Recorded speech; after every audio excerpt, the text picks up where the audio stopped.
Okay, so I don't think there's anything else I need to say. It's over to you, Michael. Thank you. Thank you, Tony. Michael. Good afternoon.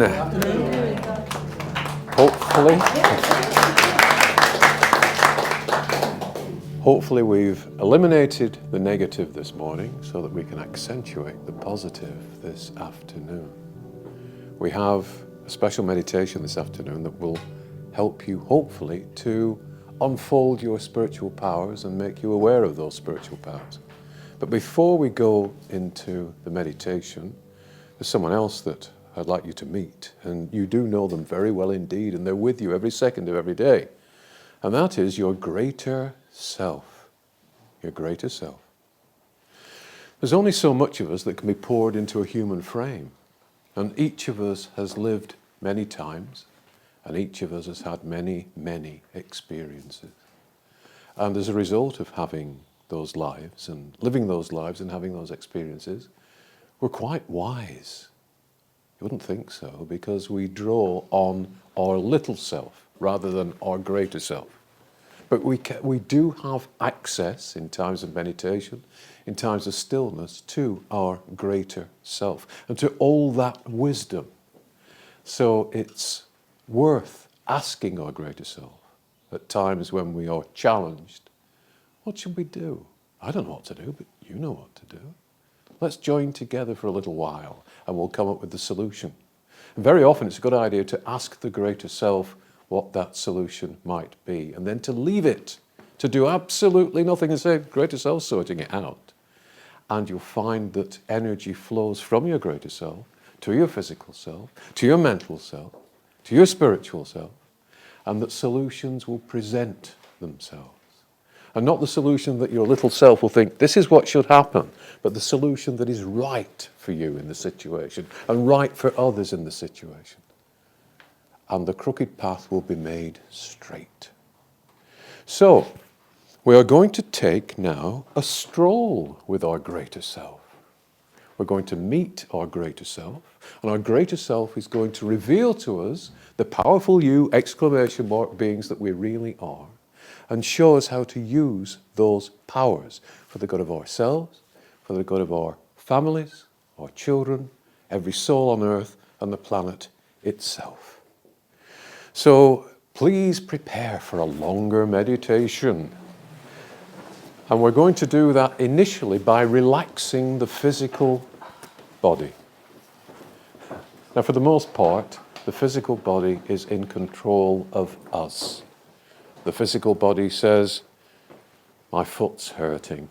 The physical body says, feed me.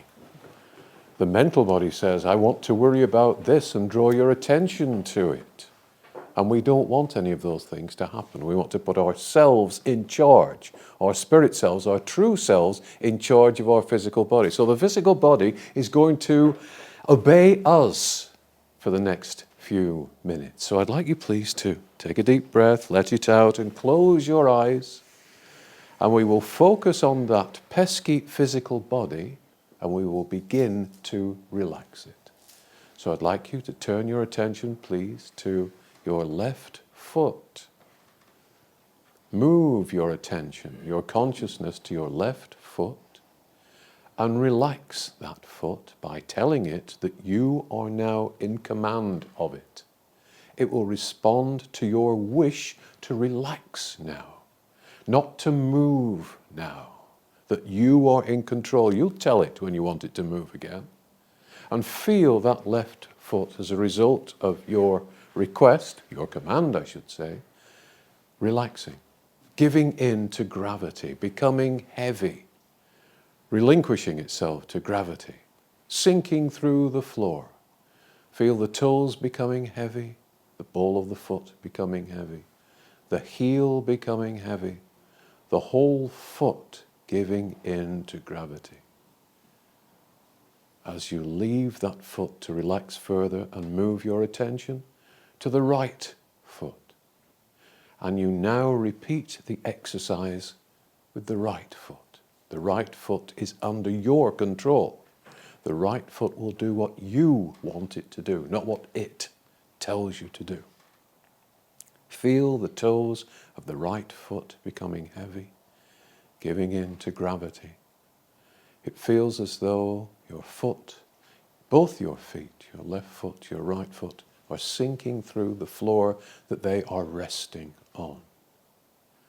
As you move your attention to your lower legs, left and right, feel any tension that you have in the body running out down the lower legs and out through the feet and away from you as the lower legs begin to give in to gravity. Feel the pull on the muscles. Down the energy, the material energy is pulled down through your lower legs, out through your feet and away from you. Now move your attention to the upper legs, left and right, and feel the upper legs giving in to gravity, becoming heavy. Feel them sinking into the chair that you are sitting on, and feel any tensions from the hips downwards flowing down the upper legs, down through the knees, down through the lower legs, down through the ankles and into the feet and away from you. You can imagine that any tensions you are holding on to or have been holding on to, imagine them as grey energy, now flooding out from your legs, leaving them filled with light and with peace, with serenity. As you move your attention to the torso, and with each in-breath and out-breath, you relax the torso. You feel the organs within the torso giving in to gravity, giving in to the pull of the earth.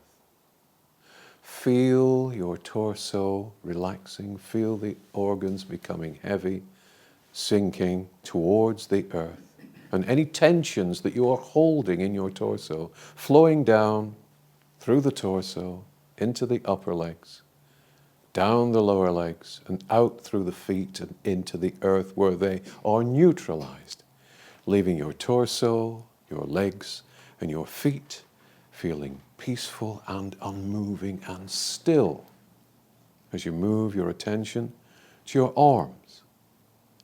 Now feel the pull of gravity on your arms, on your shoulders, on your arms, on the muscles in your upper arms, your elbows, the tendons in your lower arms, the wrists, your palms of your hand, the fingers of your hand becoming heavy, sinking through your upper legs, which in turn feel as though they're sinking through the chair on which you're sitting.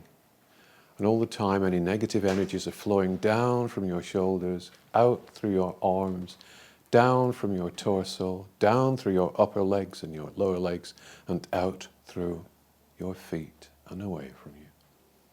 As you move your attention to the area where we tend to store so much tension, our neck and the back of the neck.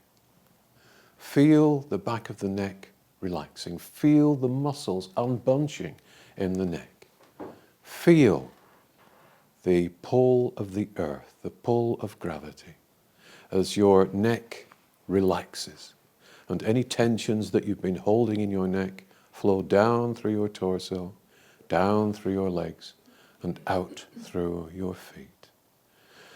And now we move our attention to our head, to the tension that we hold in the temples, to the tension that we hold in our brow, to the tension that we hold in our jaw. And we are commanding those areas of our body to relax.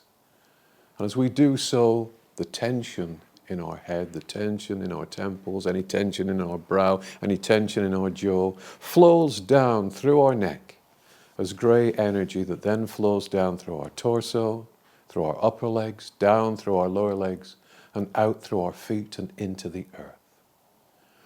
So I want you for a couple of minutes to continue this process, to perfect this process, and then we will move on into this afternoon's visualization.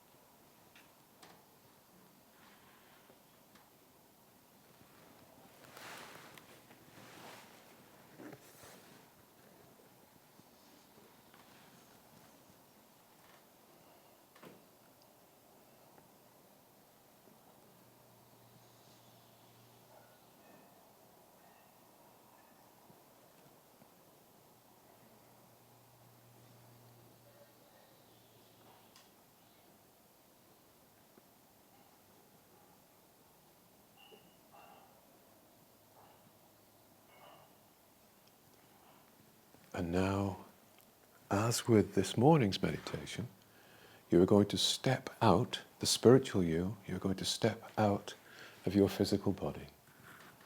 So take a deep breath, let it out, and then in your imagination, stand up from your spiritual body. See yourself lifting up from the material you. And when you've done that, turn around for a moment and look at the physical you sitting in the chair. That's the physical you, the material you. But the spiritual you, the you that you are at this moment, is about to go on a journey. And don't forget that you cannot abandon the physical you. You are not going to affect the physical you negatively in any way, because there is a cord connecting you from your solar plexus as a spirit being to your solar plexus as a material being that is feeding energies and communications both ways, so that you are perfectly safe and perfectly connected together. Allow your vision of that cord to disappear. It is there, but you don't need to look at it. And now turn around from yourself so that you are facing forwards. And suddenly, a full-length mirror appears in front of you. Look at your reflection in that mirror. It is brighter than you normally see yourself. There is a glow around yourself. You look so vital, so energized, so healthy, because you are looking at your greater self, that greater part of you that is you, that normally you don't access.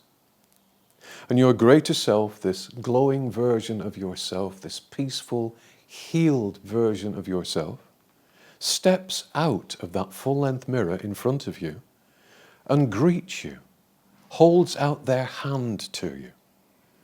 And you take their hand and you feel a flow of positive energy course through your body.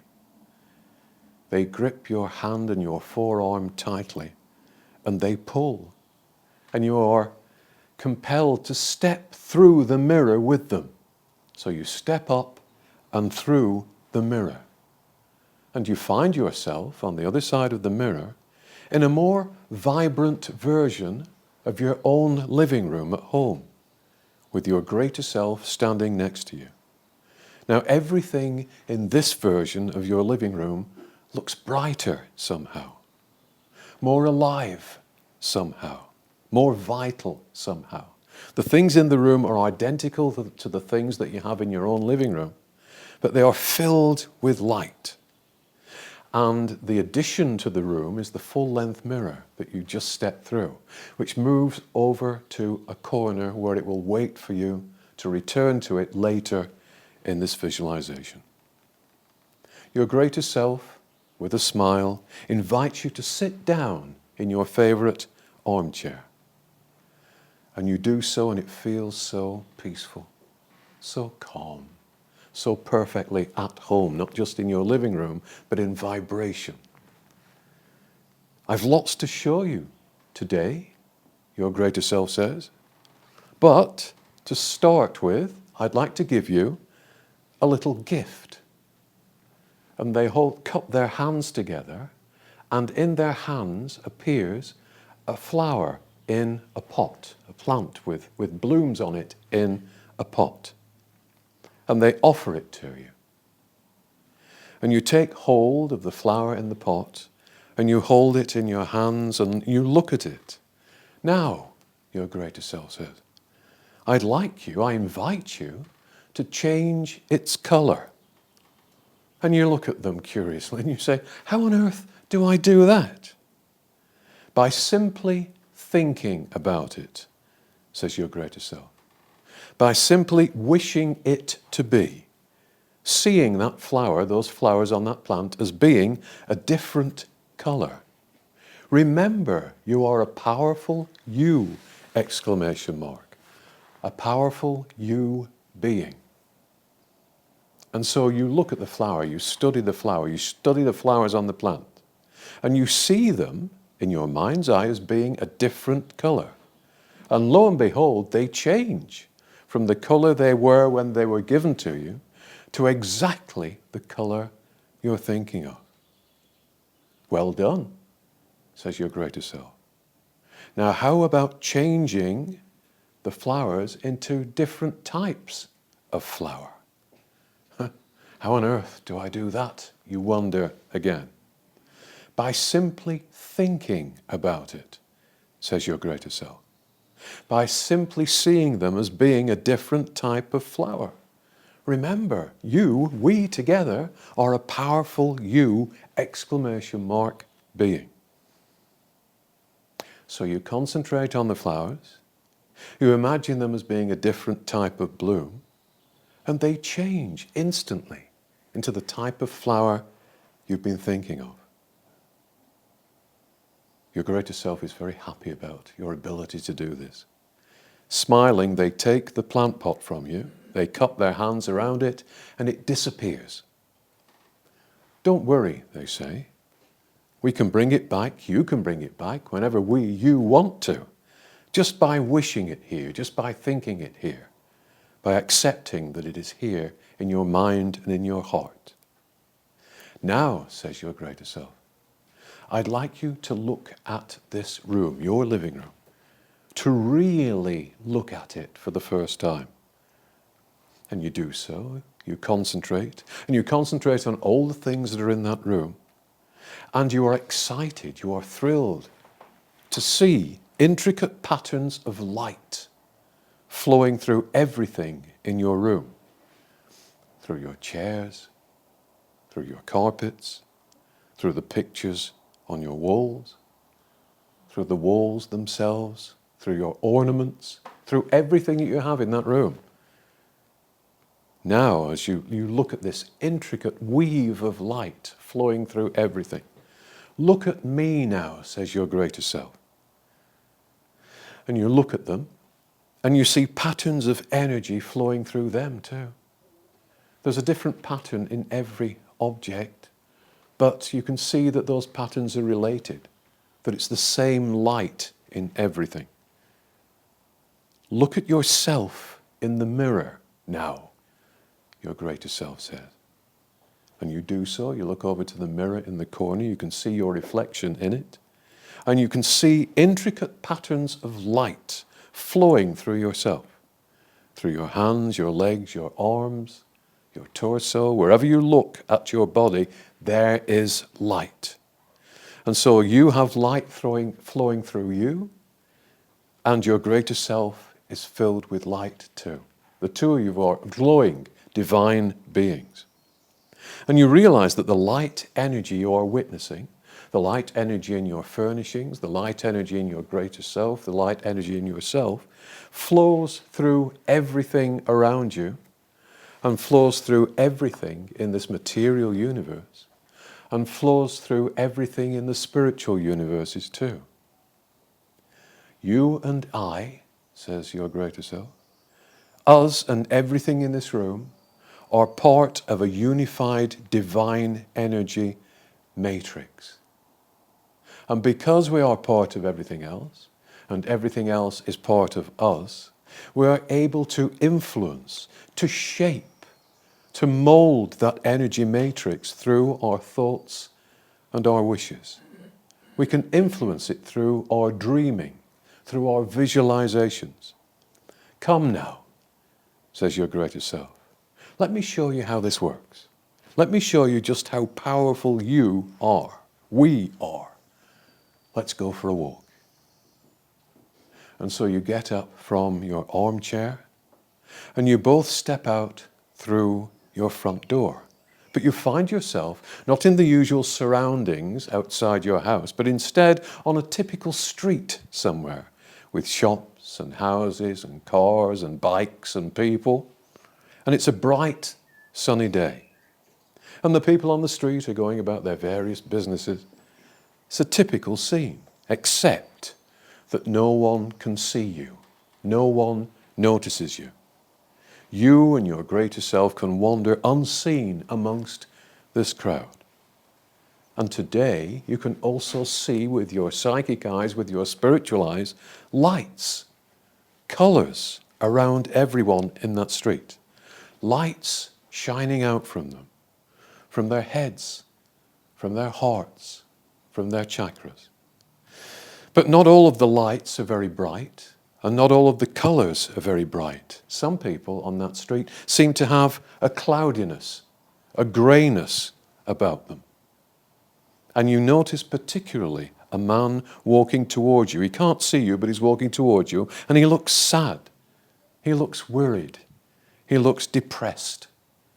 There's a cloud of dark, grey, negative energy wrapped around him, hanging over him, infusing him. Shall we help him? Your greater self asks you. I'd like to, you tell your greater self, but I don't know how.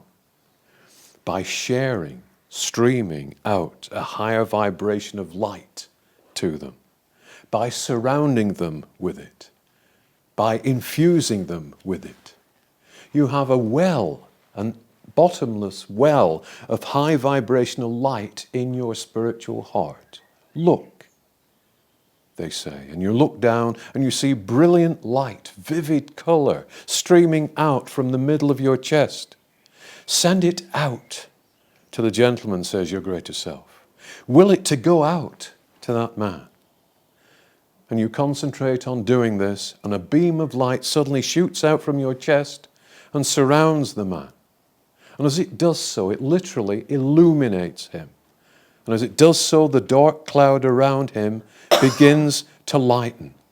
You can see it lightening as you watch him. The cloud around him slowly becomes transparent. And as it does so, their expression changes. They seem much brighter now, literally, much more cheerful now.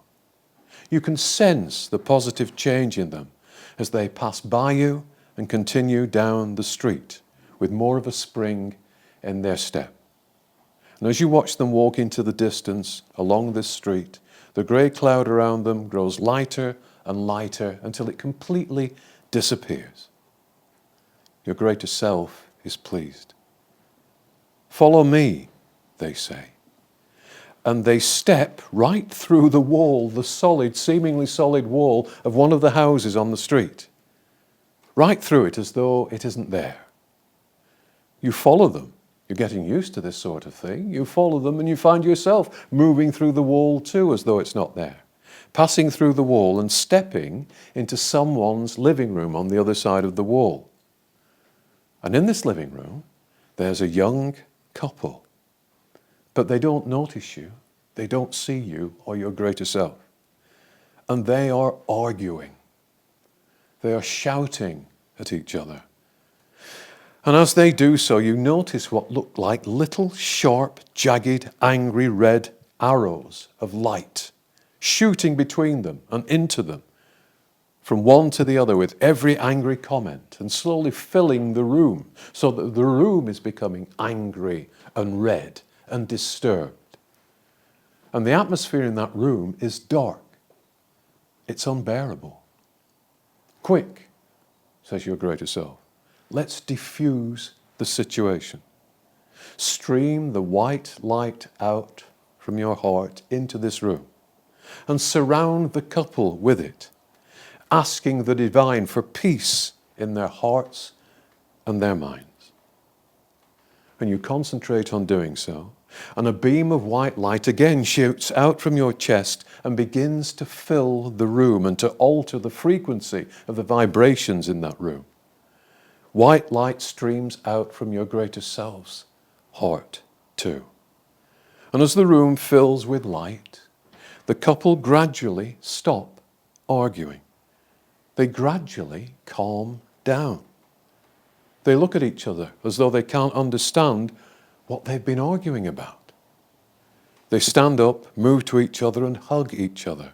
And the room begins to feel warm and welcoming and peaceful and harmonious, lighter and brighter.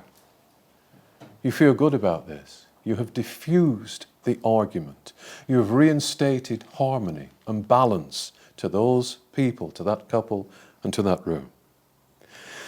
And as you think that has been a wonderful experience for you, the scene around you suddenly shimmers and changes.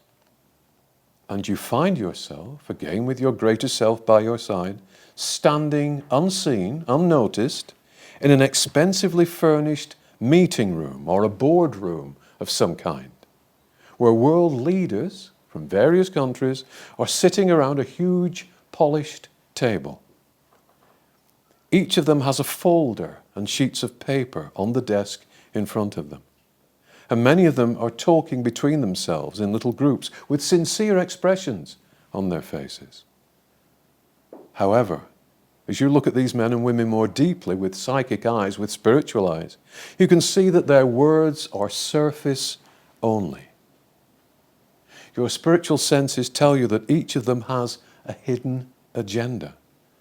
There is much talk on the surface of peace and harmony in this room, but within the hearts, the spiritual hearts of these leaders, you sense only a desire for more conflict, only a desire for more profit, only a desire for more power. Things here are not what they seem to be on the surface.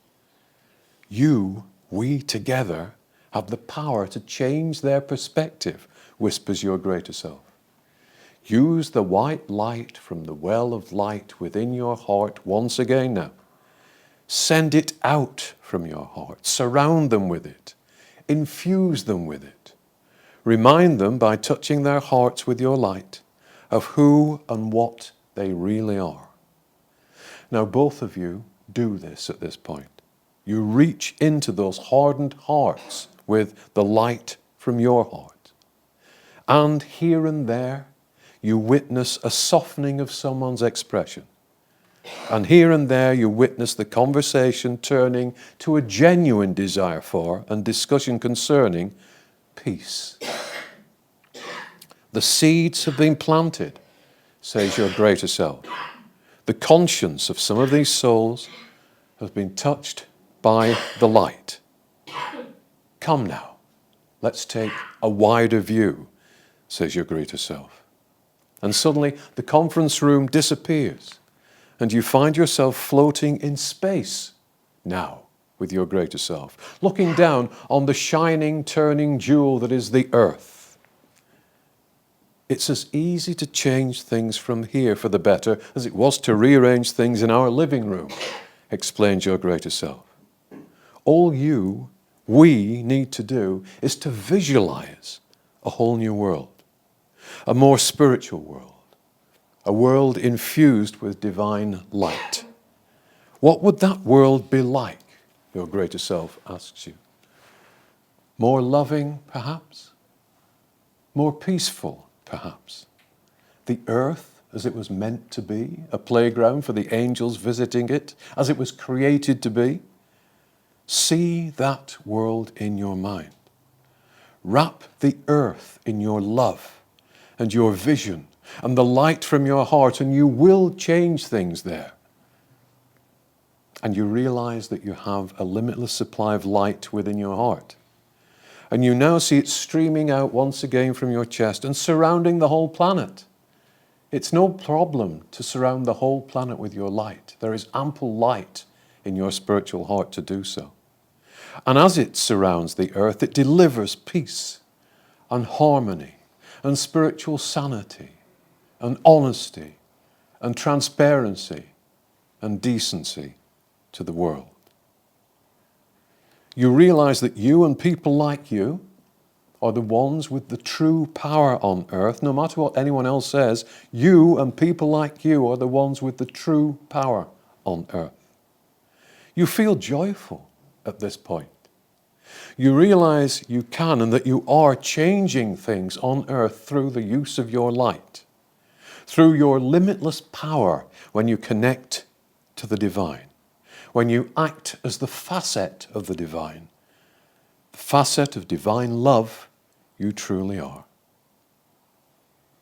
And as you look at the world in front of you, this beautiful blue-green jewel, a vision of light, of joy and of harmony now because of the light that you have put into it, the planet beneath you slowly fades away and the space around you slowly fades away. And you find yourself back in your greater self's version of your own living room.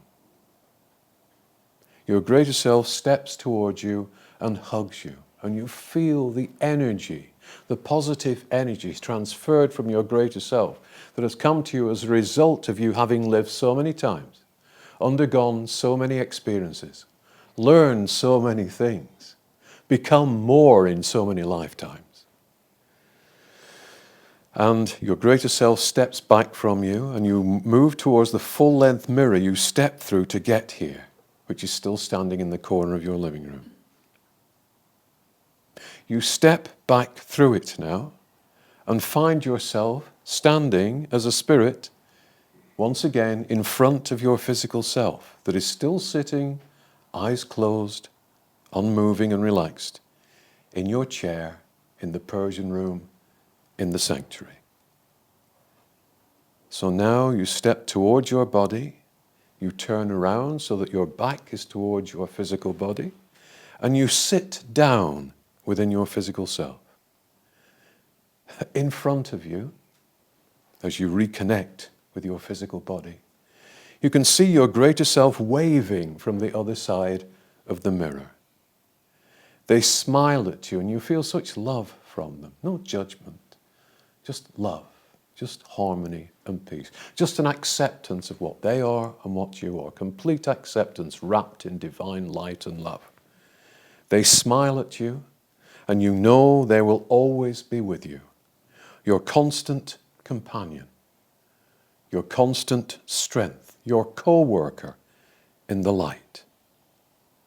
They and the mirror now slowly fade from view as you relax into and reintegrate with your physical body.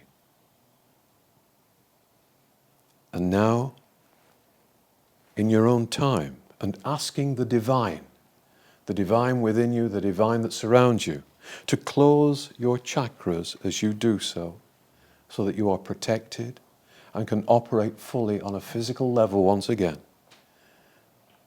Return peacefully and slowly, refreshed and re-energized and healed to this world.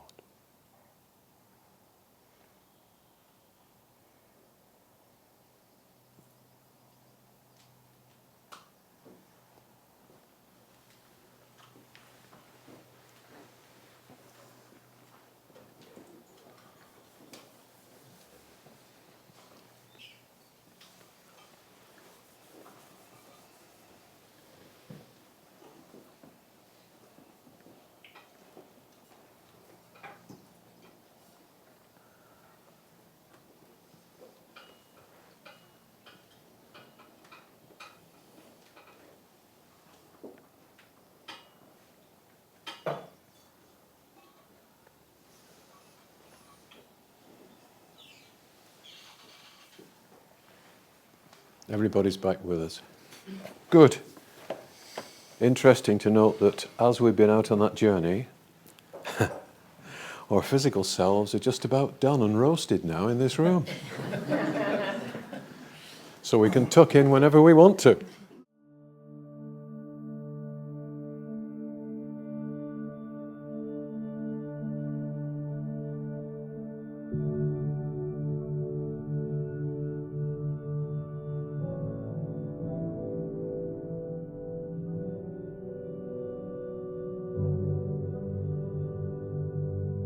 It is now time for any comments, any questions, and hopefully some answers. If you would like to ask me something, I will do my best, my darndest, to answer according to the things I've learned over the years. Who wants to ask a question, please?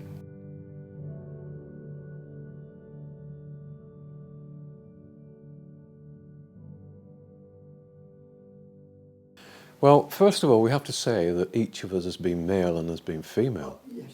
You know, as we've just gone through a meditation to connect to our greater self, that greater self has gone through many lives, and those many lives have been both male and female. We also have to understand that even in a male body or a female body now, we are a mixture of male and female traits according to spirituality and not materiality. So there is no reason why, no logical reason why, it is a predominantly male soul group, and we have had female members of the soul group. I have, you see, the members of the soul group are not my guides, they are everyone's guides. And so I have guides, personally, that I see sometimes, not always, but sometimes, who are female. There was a lady that used to be with me from Victorian London, and she had a certain profession when she was in Victorian London, and she's absolutely sweet and wonderful. And she comes to me at times. There is my spiritual mentor, Joan, who comes to me at times just to say, come on, pal, get on with it, you know. And so it is only a section that you are looking at that appears to be male. We once saw Joseph's other half, didn't we? He said, I have the equivalent of a wife, a spiritual partner, in the way that Jen and myself are two halves of the same thing. He said she's called Lilith. And she came through and communicated with us. We had a lady in many voices that we called the Rose Nun, didn't we? Who came through with some very high spiritual advice. So I would also say that, because I am male this time round, and I haven't been always male, I have memories of being female, it makes sense, because of my particular vibration and the vibration of my physical body, for other like vibrations to be able to connect with me. The connection is very delicate, it's very difficult, particularly at this time. And so the more alike vibrations are, the more time can be spent connected before that connection severs. And so I think the members from the soul group will be the first to say that they have had many lives, and that they have been male and female. You see, ultimately, we are a blend of male and female energies, which is not the same as saying we're male and female on earth. There are male tendencies spiritually, masculine tendencies spiritually speaking, and feminine tendencies spiritually speaking. But they don't dovetail with how we perceive men and women on earth. They are movements, they are tendencies. And it is the blend of those tendencies that we are ultimately seeking. And so, yes, there are a lot of male connections via the soul group, but there are also female connections via the soul group. And I welcome a female connection just as much as a male connection. But it depends who needs to speak to me and what they wish to transmit to the rest of the world, and how close to my vibration in this current body they are, so that they can connect with me for a certain amount of time and get that message across. Do you see that? I do, right. Okay. Yes. Thank you. Thank you. Can I just say Yes, something? absolutely. I've often wondered, because of the male and female principle, so the female principle is to kind of change something and build it, and then the male principle, I'm not talking men and women here, so that is to maintain it and examine it, and then the female principle will come along and change it into something else. So I wonder, because spiritual truths are absolutes, whether it needs the male principle to talk about something that is unchanging, which is the truth about God. So I wonder, just personally, whether that's No, why I think you're absolutely. communicators I think you're are absolutely male. right. And this was something that in the early books, and at the time, seemed strange to a lot of people when we took Joseph on the road, as it were. And he was asked many times, what's the difference between male and female? Why are you saying there's a predominance of female energy and not male energy? And I think we can see that there is an imbalance at the moment. Not in... Could it be reflected in the imbalance of power on the earth Yeah, at the moment? absolutely. Most of the world Yes, it is. absolutely, yes. And the male principle, the male energies have been distorted somewhat. And the female energies, rather than it being a balance between the two, the female energies have become dominant. Not ladies, but the female energies, the female traits. And they're not in balance with the male. And instead of seeking balance, they are dominating one way. So you're only getting half of the equation. And because of that imbalance, we have the problems that we have on Earth at the moment, you know. But we also shoehorn ourselves, because we're used to living on a material level, into this is female, this is male. And that's how they represent themselves. But that's nothing to do with it. That's only a pale reflection of what female and male energies are on a God level. They are so much more than we perceive them to be. And on this level, we identify them with the body. You know, I'm this, and I want to be this, and I want to be that. Just be quiet, be still. Tune into your heart and see what your heart says that you are in the fullness of your greater self. And then maybe you'll find peace that you're never going to find by trying to shoehorn yourself into something that you're not on a physical level. Understand yourself on a spiritual level first, then make decisions on a material level. And that's where we go wrong. We base everything on the material, and we never stop to think, what do I as a spirit think about this? What's my spiritual take on this? What's the divine take on this? Can I find any peace in this by seeking within my heart? And if we did this daily, then a lot of our problems would disappear.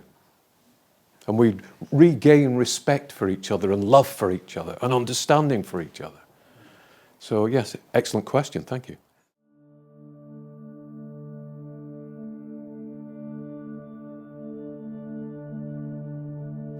The female principle, energy, is expansive, wants to expand, wants to change. The male energy wants to consolidate, wants to build, to solidify. Now, those two energies together create perfectly. But when you get one out of balance, then the whole thing goes out of balance. I think what we're witnessing at the moment is not solidification, it's chaos. This is not an immoving situation, it's a rolling chaos. And it's chaos seeking more chaos.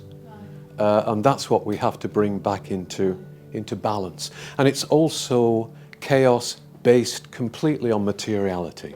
As we said with the gentleman, we've thrown out the greater understanding of the male and the female principles, and we are looking for material solutions to everything. And because we are spiritual beings, unless we put the spiritual into the mix first and foremost, we don't find solutions. We find chaos. And there is at the moment a celebration of chaos, a celebration of breaking things up, a celebration of things being tearing each other apart. Because quite apart from the male and female being out of balance, because we are only seeking answers and worshipping, absolutely worshipping the material, we have expelled the divine from our equations. And once you expel the divine, you are left with chaos. Because you are operating on the surface only. And you are operating on a limited amount of energy. And that's the situation we find ourselves in at the moment. We're existing, for the most part, on a limited amount of energy. Because we are not drawing on that white light from our hearts. We're not drawing on that wisdom from our greater selves. We are saying, oh, the material can sort anything. And we can do anything we want.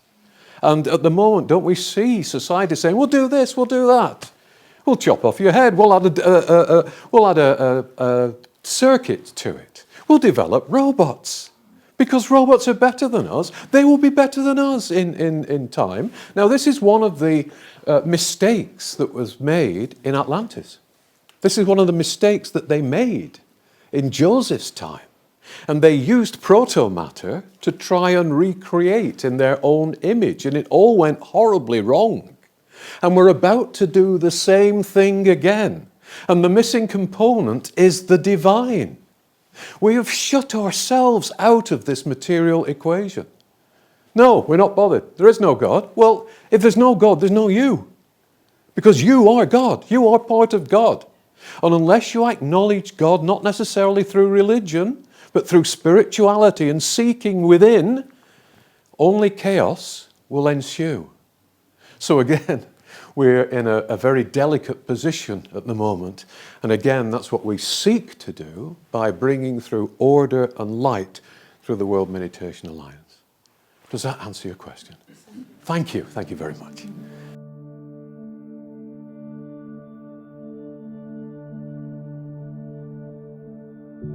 It all comes down to seeking peace. No matter what people are doing, they want inner peace.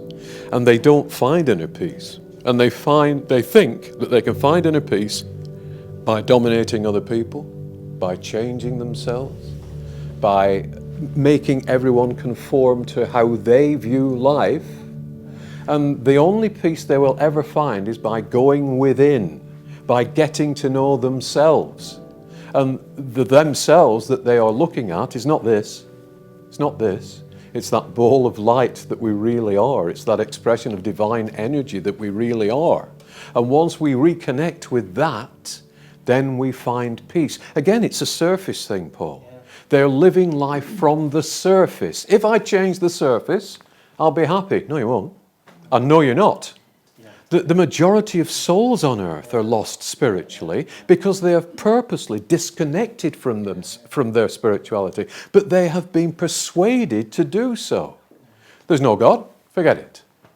You shouldn't be looking for God, that's nonsense. We're your God, we'll take the decisions for you, and you will find happiness in money. You will find happiness in possessions. You'll find happiness in working harder and longer. You'll find happiness by following us because we know what's best for you. And in all of those scenarios, there's no happiness to be found. And we've also been told to seek happiness. And we misunderstand happiness. We think that happiness is the thrill we get when we get something new. And that's about 5 seconds. And then you want something else that's new. And you are persuaded in all areas of life that you must be happy at all times. True happiness comes from within. And true happiness is the peace that you find within, is the ability to negotiate the challenges of life from within. And happiness will never be found in objects. Yes, we can appreciate objects. I appreciate objects. It's nice to have this and it's nice to have that. But they are not my God. And I understand that what I have in life is on loan. It's not mine. It is a temporary arrangement of atoms that I have been blessed with. So thank you very much. Thank you very much that there's a roof over my head. Thank you very much that I have a car to drive.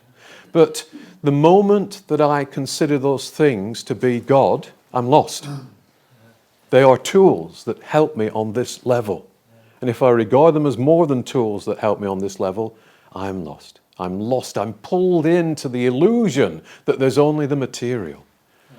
And we're spirit beings. Each of us in this room is a spiritual being. Is an immortal being. Is a facet of God. Is a maker of universes. And we're told that we're so little. And we have to find happiness.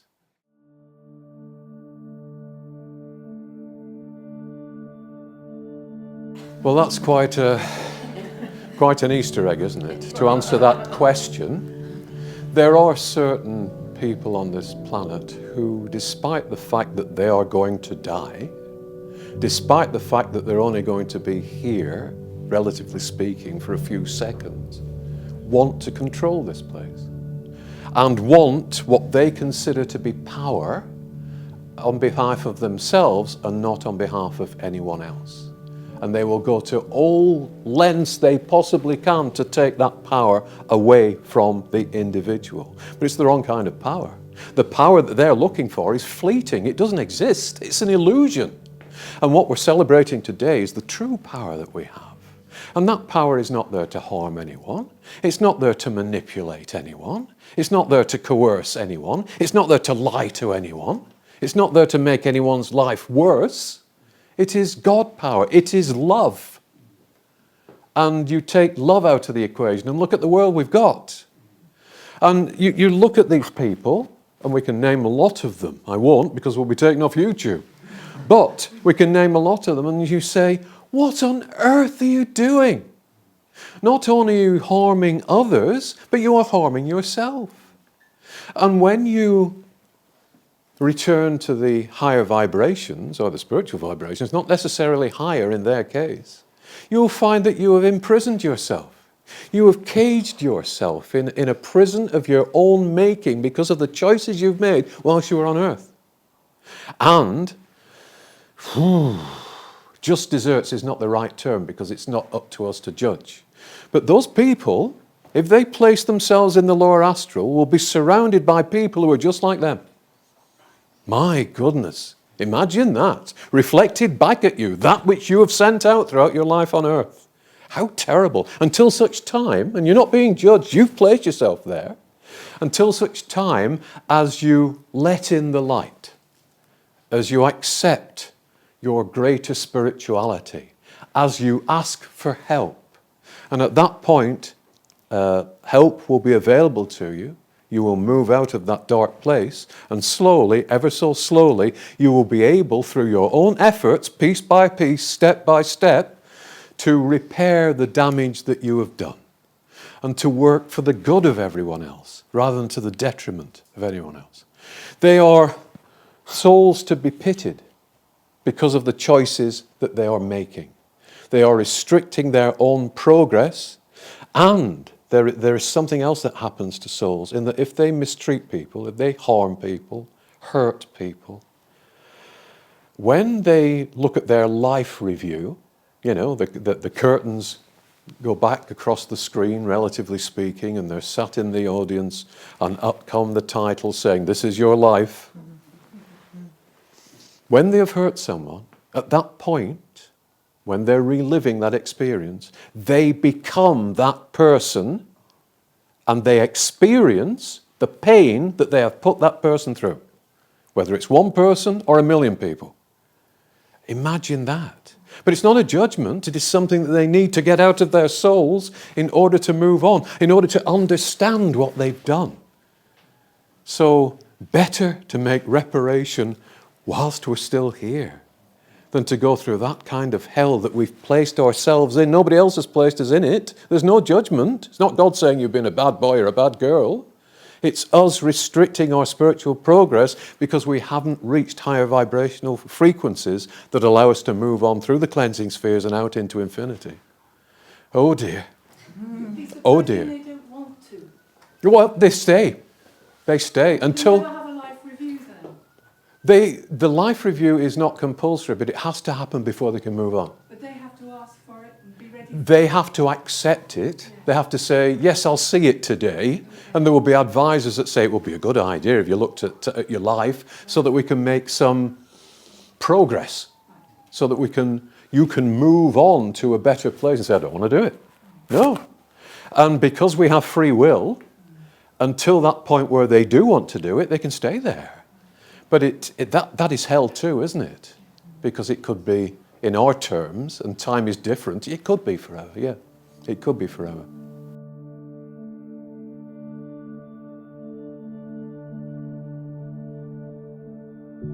It comes from the equivalent of, if we're talking to somebody from the soul group, there is help on behalf of us at one level of understanding from a higher level of understanding, and they get help from an angelic level of understanding. So there is a constant monitoring. It's not that somebody's thinking, have they changed their mind yet? Have they changed their mind yet? At the minute that they want help, that thought shoots out to whoever is willing to help them. And some guides are willing to help them, and some guides are not. I remember a good friend of mine, Bruce, medium, now on the other side of life, saying that there was someone on earth, and it was suggested to a potential guide that they guide this particular gentleman. And the guide came down, relatively speaking, took a look at them and said, no way. And then went. So there's that choice at every level, you see. We automatically assume that everybody will be willing to help us, not necessarily. Just as Joseph's soul group has not moved on yet into infinity, but could do, there are other soul groups that will have moved on into infinity and thought, shove those on earth. They got themselves into this mess, they'll have to get themselves out of it, you know. But there is always help. That help is always there. But what worries me is that the earth is in such a state at the moment that the souls that remain here, if cataclysm does come, and I'm not saying it will, but if it does, will be here for a long time before they can even be sentient enough to ask for help. Because they have locked themselves into this dwindling energy to the point where there's only enough energy to sustain them in a kind of sleep form. So they might find themselves in a couple of million years swinging through the trees looking for bananas. Or coconuts. That's if they come back as simians, as apes. We were once musing on this, and we thought that it would be very interesting if they chose to bring us back as cats. And we thought that civilization will last about 6.5 minutes, you know? Particularly cats that are posing thumbs now, there's something to be frightened of. Tony? I was just going to say that this is really covered in a lot of depth and detail in the book Your Life After Death. And it explains the different helps that are available and the different levels and how you can move up from one lot of help to the next lot of help. Yes. Yes. So if anybody wants to buy the book afterwards, Yeah. Have all the free copies all the free gone, ones though? have gone. Yeah. So I just thought I'd mention Yes, that. it's a very extensive examination of every stage of the afterlife, isn't it? It is. And it's a very different story than that which is painted by traditional approach to the afterlife. I think also what Joseph says might be of interest in that don't come back. This is a really hard concept for people who followed a lot of forms of spirituality, because a lot of spiritual teachings say that you have to come back. It's karma. And you get people saying, I'm not coming back, I've done my time. Well, it's not like that, is it, Mike? No, if free will is a constant, which it is, we can decide what we want to do for ourselves, each of us today at this moment, and have always been able to do so. If free will is a constant in the universe, if we are allowed to make our own mistakes and to learn our own lessons, why would free will not apply, thank you, not apply to reincarnation? Doesn't make sense. Oh yeah, there's free will, except for reincarnation. You've got to come back, I'm telling you. No, you don't have to come back. The reason that so many souls come back is because they haven't investigated anything more. And there's this solid belief when you die that that is the route. And I know Joseph tells us time and time again that they are there guiding us, saying, please don't go back to Earth. You're stifling Earth. There's 8 billion of you there now at the moment. I heard last night 8 billion. And if we want to look at population on the Earth and to get it into some kind of order, it has to be handled on that level. Don't come back. Go somewhere else and fly and do things at wondrous speeds. Not come back to Earth and go over the same lesson over and over and over again. And that's why the numbers are swelling and swelling. Because they will come back to you. The lessons that we haven't learned remain here within the fabric of the earth, the vibrations that we give out. Just as that Mr. Wyvern, the soft toy, absorbed the vibrations this morning, the earth around us absorbs the dominant traits in our life.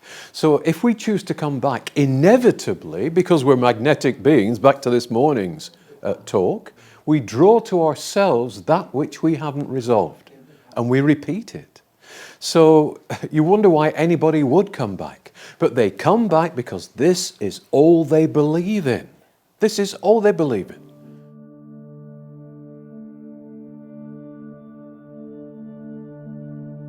We could change the effects of the fall today on earth as souls by simply saying we're not having any more of this.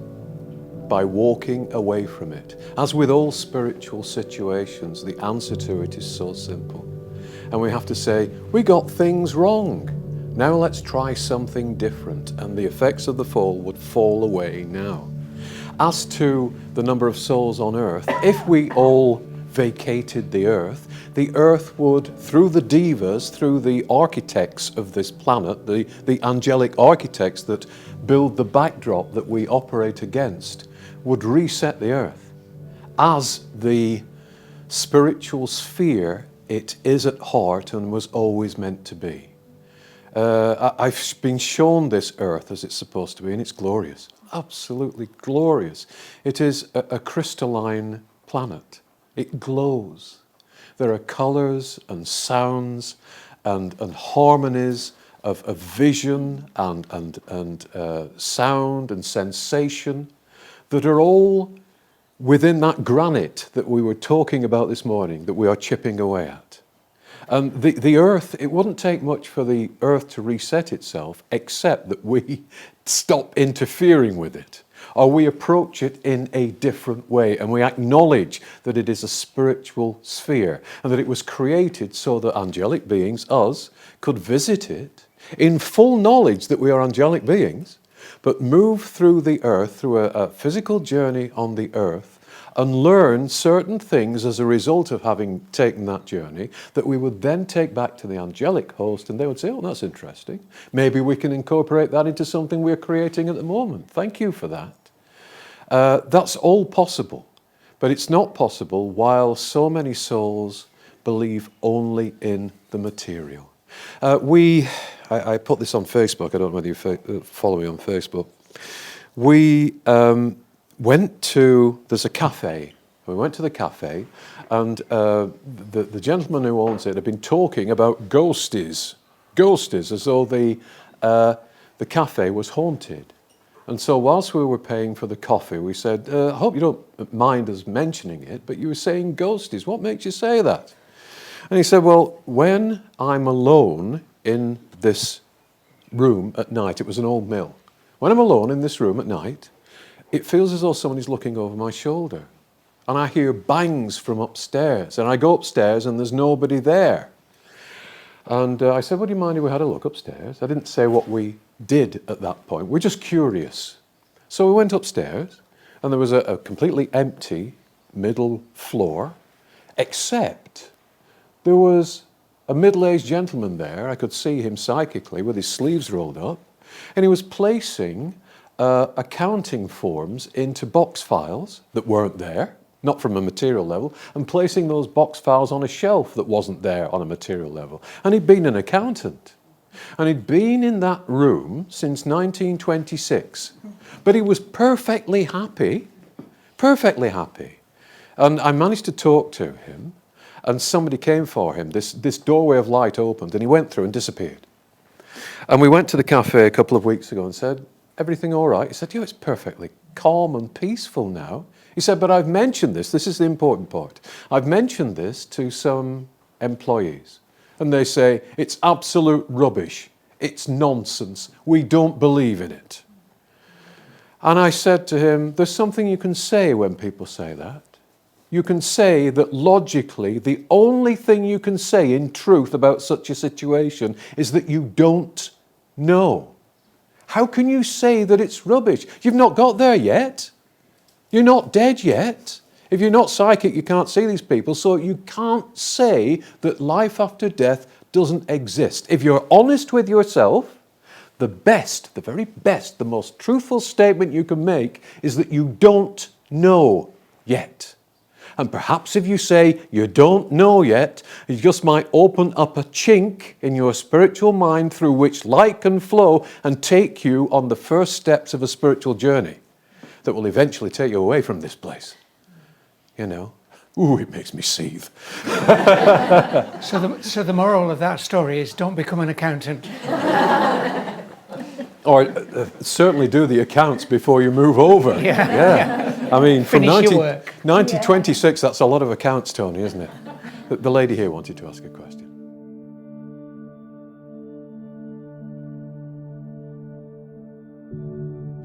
The atmosphere changes whenever we establish spiritual communication. And we know that from years of working with the soul group. So whenever there is someone there with you, whether you can see them or not, and if you ask in the name of the divine and the light for somebody to be with you, you will know when that person or persons are with you because you will feel joy. You will suddenly feel peace. You will feel that you have stepped away from the world and into a completely different vibration. Now, it isn't a time of joy on earth, as you say, because when you open your eyes to spiritual possibilities and spiritual truths, you want to say to everybody, look what I can see. They don't want to see what you can see. They don't want to hear what you can hear. They don't want to know what you can know. And you feel very sorry for them. And you think, if only you would change, the world would change with you. And you don't have to suffer. But you're in love with the suffering. The suffering has become your God. You like the suffering, or you wouldn't be suffering. You'll be looking for ways out of the suffering, and you're not. And that's a sad thing. That's a really sad thing. But joy comes from knowing that we are family, despite appearances. We're family. We're each part of the other. Joy comes from reminding ourselves that we can't die. There is no death. And I can back that up by having held thousands of readings, literally, thousands of readings. And people saying, I know who that is, I recognise the name, I recognise their characteristics. You've told me that such a thing was going to happen and it happened exactly as you said it would. How did you know that? Well, I didn't know that. I knew it because somebody was talking to me. Again, evidence that there is life after death and a greater life beyond this one. So joy exists, but for the spiritual worker at the moment, it is the coal face, isn't it? We've got to be chipping away and chipping away and chipping away. But there is joy in knowing that here and there we do reach a soul, and we know that from the comments we get. You've changed my life. The Joseph books have changed my life. Oh, wonderful. Or, I'm not coming back. Great. And there was a lady that once said, I'm 84, did she say? And I'm having a wonderful life and looking forward to a wonderful afterlife as a result of the communications that have come through. So here and there you will get through totally, but also here and there you will plant a seed. And you create joy in others by the way in which you choose to live your life. They might think it's strange, but it will chip away at them. And they'll think, wait a minute, why do they seem to be happier than me? Why do they seem to always have the solution when I don't? And you're presenting the road to joy to others. And there is joy in that, even though it's a difficult challenge. I was just going to add from a psychotherapeutic point of view, the strategies, we're talking about strategies to move what is a not very pleasant state into that of joy. And the things that I use are humour, one of them. For instance, I've got a very elderly mother who can easily go into the world's a terrible place and this and the other, and I can steer her like a child out of it by bringing in humour, and so I'm changing her state so that she can laugh rather than get in the deep state of that. But the other one I have in the morning, I found that I'm a lot more physical than mine. I'd wake up in the morning and the problems of the day had come over me before I'd even blinked or got out of bed. And so I thought, right, I need a strategy for that.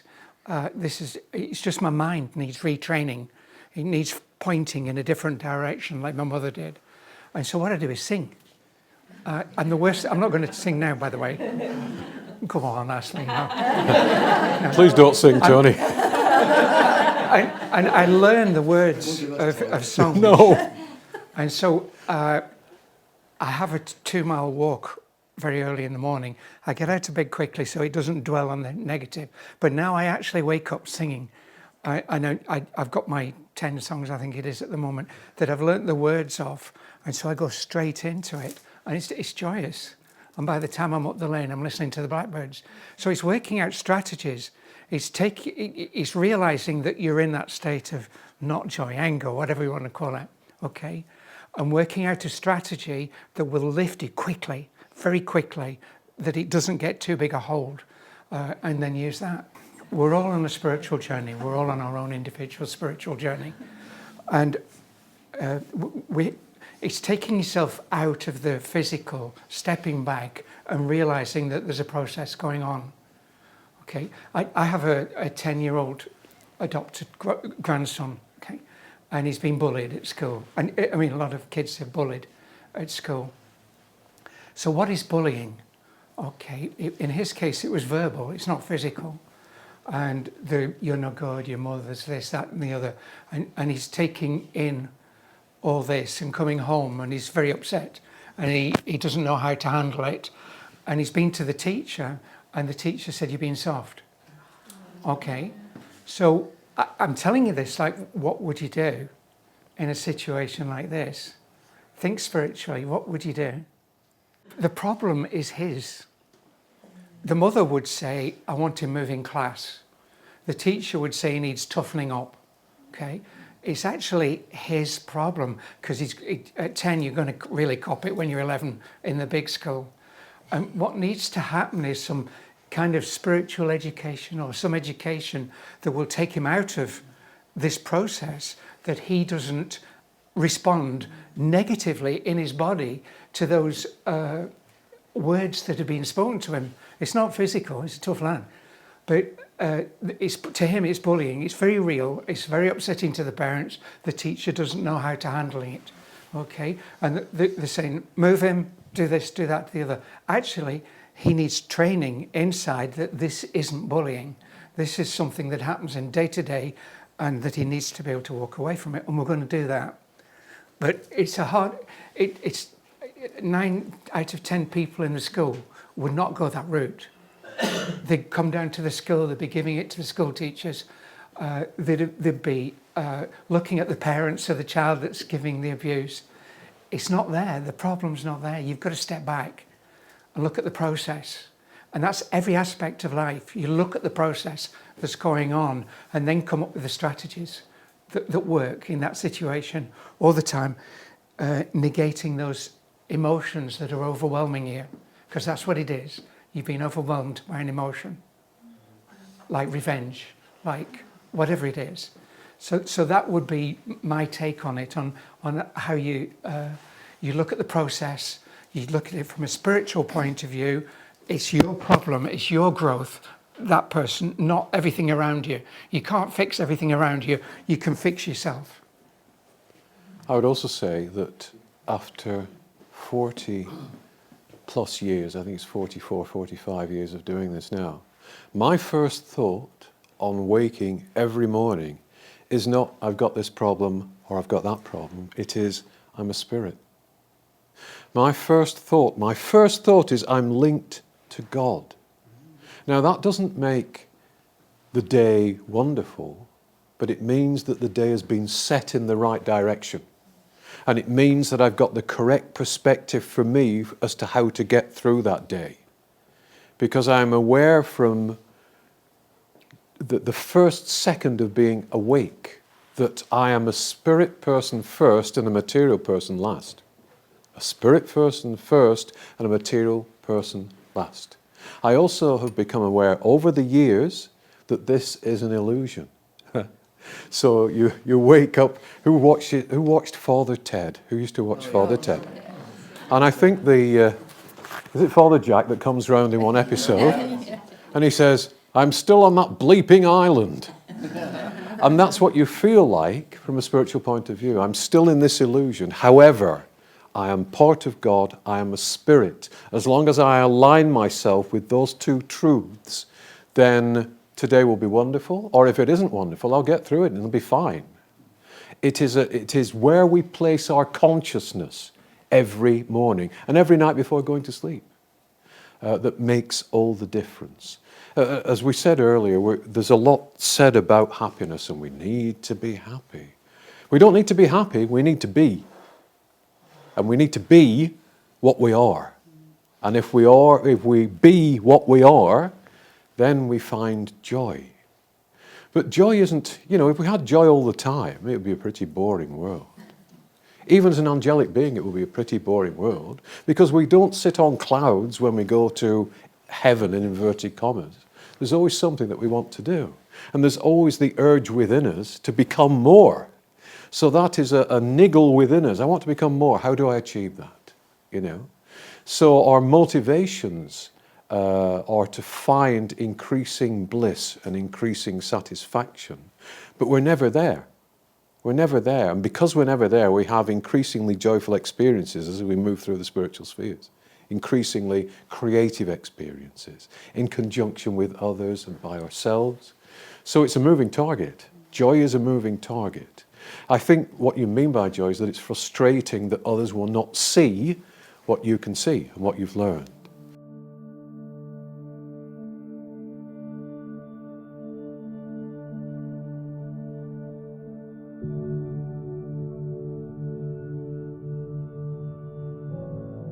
But they go through such awful stuff because they will not be true to themselves.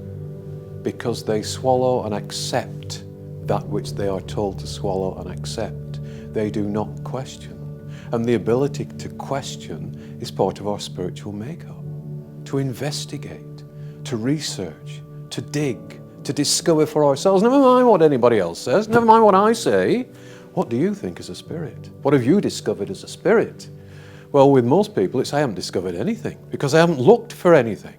I'm comfortable with what I've got. I don't want it to change. And yet change is one of the most powerful factions in our physical universe. We express ourselves through change, or we'd always be the same. And that would be very boring. So it's because they don't take the time to ask, what? What am I? Why am I here? Is there anything else? At least I owe it to myself to discover one way or the other whether there's anything else. But I'm not doing that. I can't be bothered. Let somebody else do it. And hence they suffer. And you still suffer in that you see the outrages of the world if you are spiritually aware. But against that, you have your understanding of spirituality. You know there's more. You know how the world works. You know how people work. You know how the cleansing spheres work. You know where you're going. And most people don't because they won't look. So the solution to their suffering is not a painkiller. It's, I need to know more. I need to decide for myself. I need to dig. I need to understand what I am. And in understanding what I am, I will understand what everything else is. Because all this is in here. If only I will go in. You want me to meditate for 5 minutes a day? I'm not doing that. No, I've got things to do. But what are those things to do bringing you? They're not bringing you any degree of understanding. Are you the same as you were last year at this time? If not, you haven't progressed. If you are, you haven't progressed. You should be a different person today than you were yesterday. Never mind last year. But they can only be that if they will work, if they will investigate, if they will ask questions, if they will go within, if they will discover. And they don't want to do it. Yeah. So that's the problem that we have. But, as Tony has said, what we do as spiritually aware people, and that doesn't mean we understand everything, we don't. But we understand a certain level. In understanding a certain level and giving out the light, we lift up everybody on that level. We all lift each other up. And in lifting each other up, there is the level, the grade, if you will, below us that is lifted up partially because we've lifted ourselves up. And in being lifted up partially, it begins to occur to them that there is more to them than they perceive. So we are doing the work, and there's joy in knowing that we're doing the work. And so we have to keep on keeping on.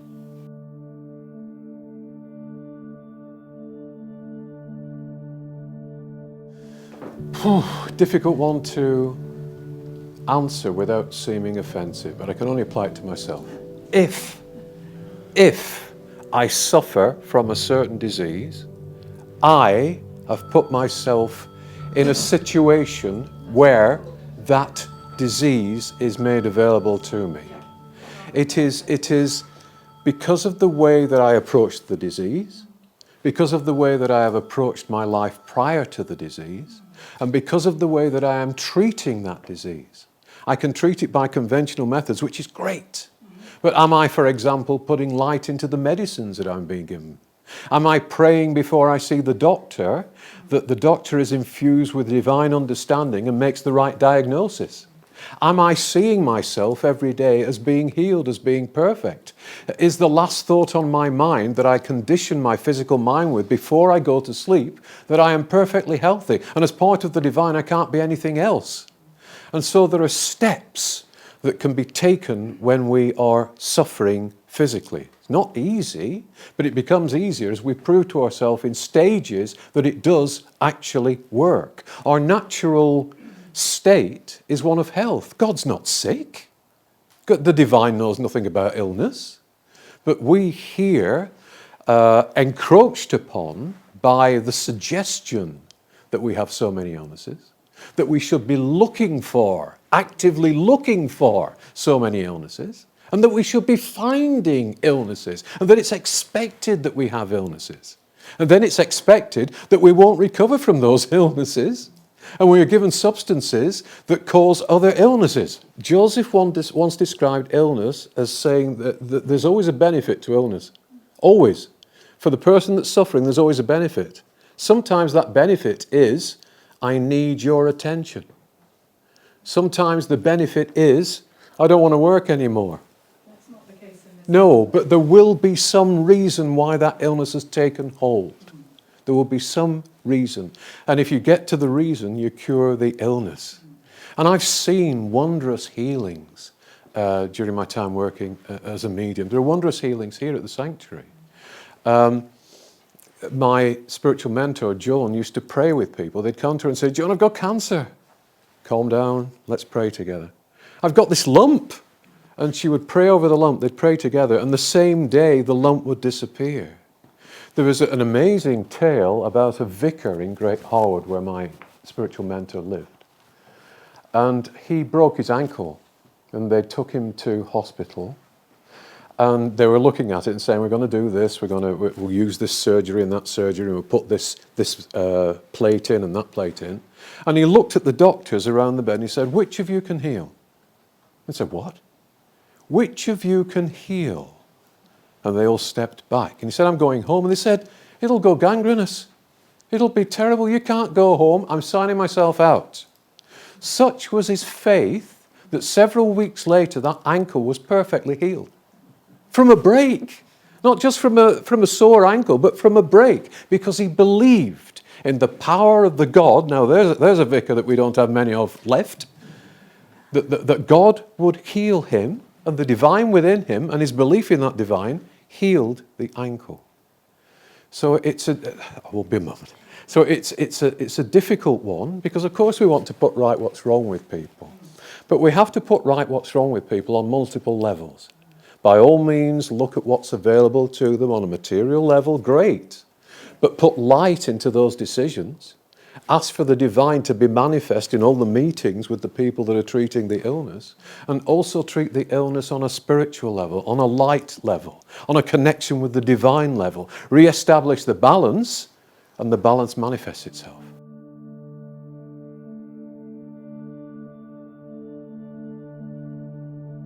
There's the word, can't. Yes. There's the word, can't. You can't get up in the morning. I believe I can get up in the morning. I believe that the situation is reversed.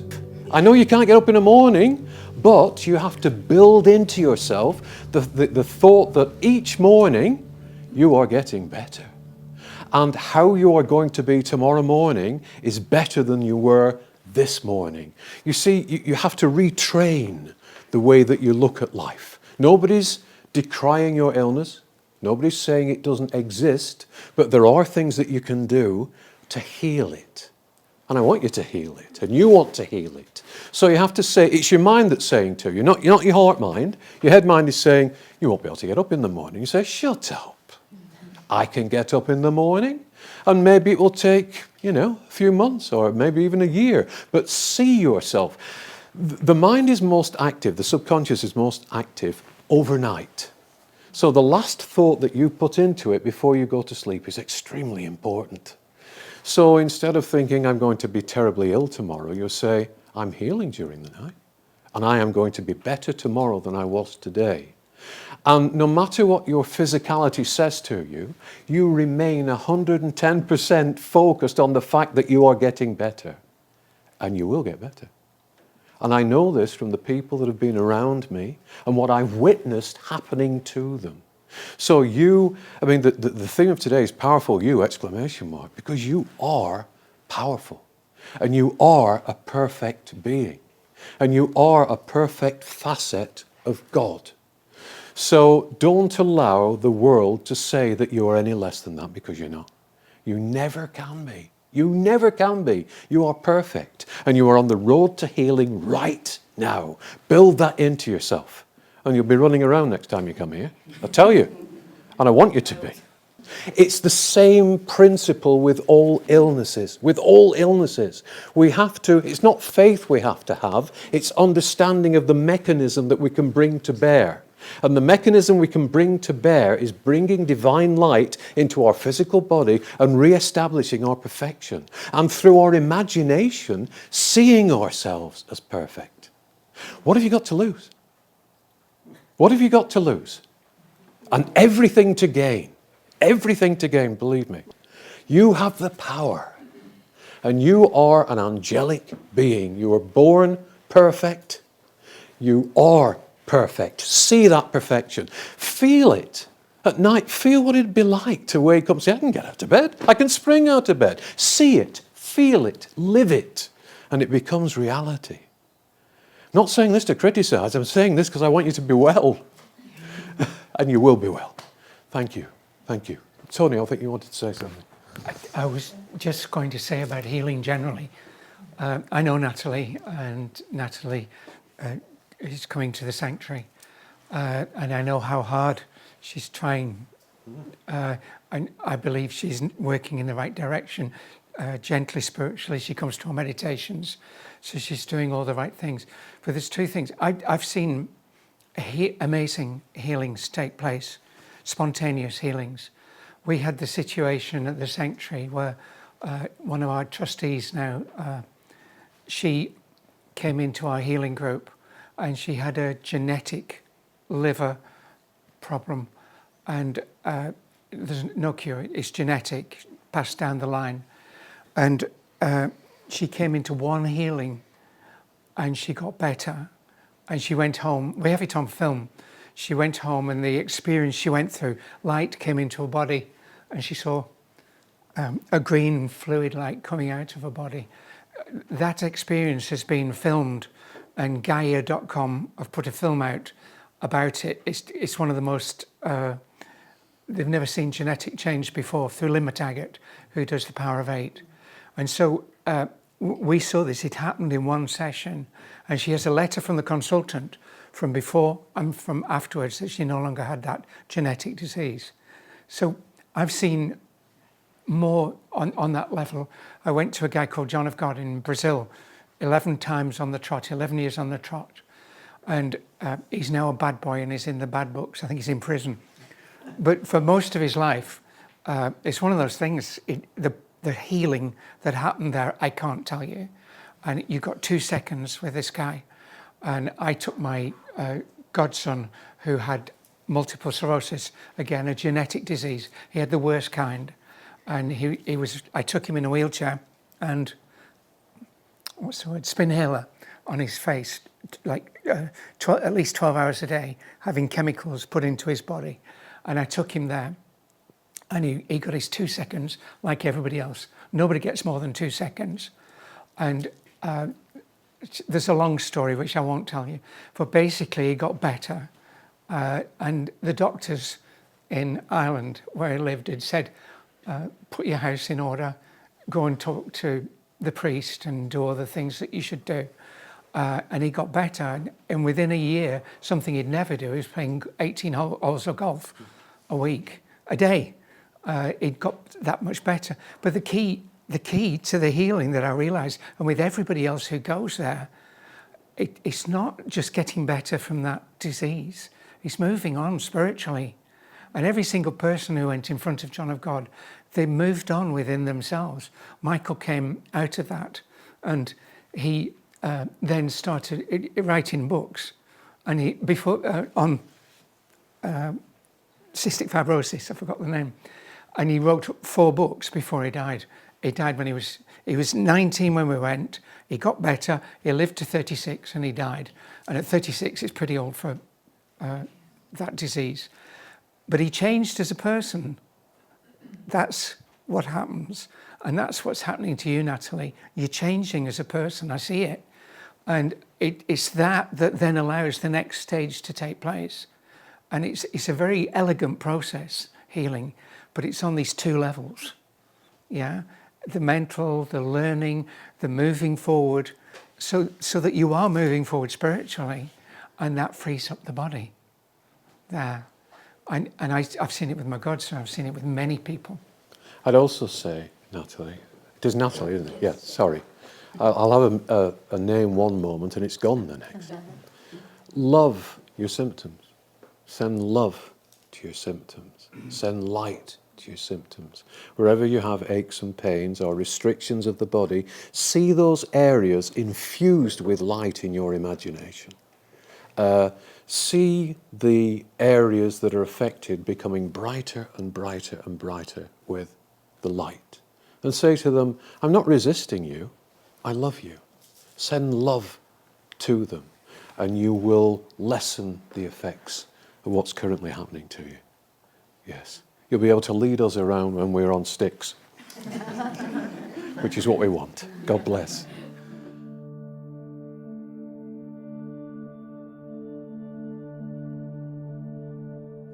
Well, we had that imperative from the Persian gentleman a few months ago that said, we've been sending light to everyone.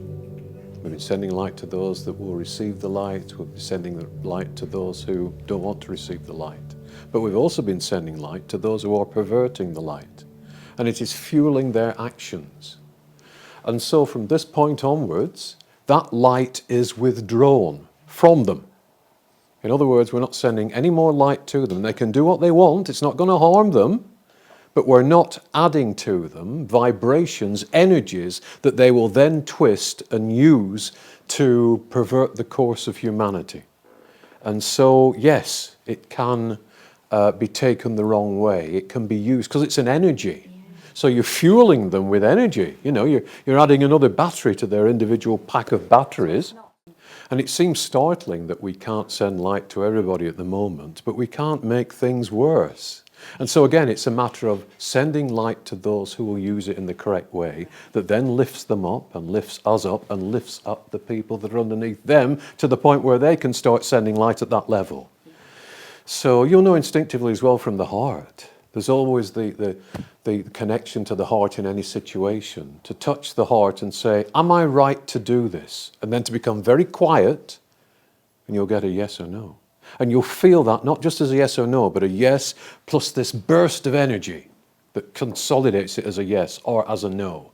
Go to the heart. That's your connection to the divine, and your connection to the divine won't see you wrong in sending out the light.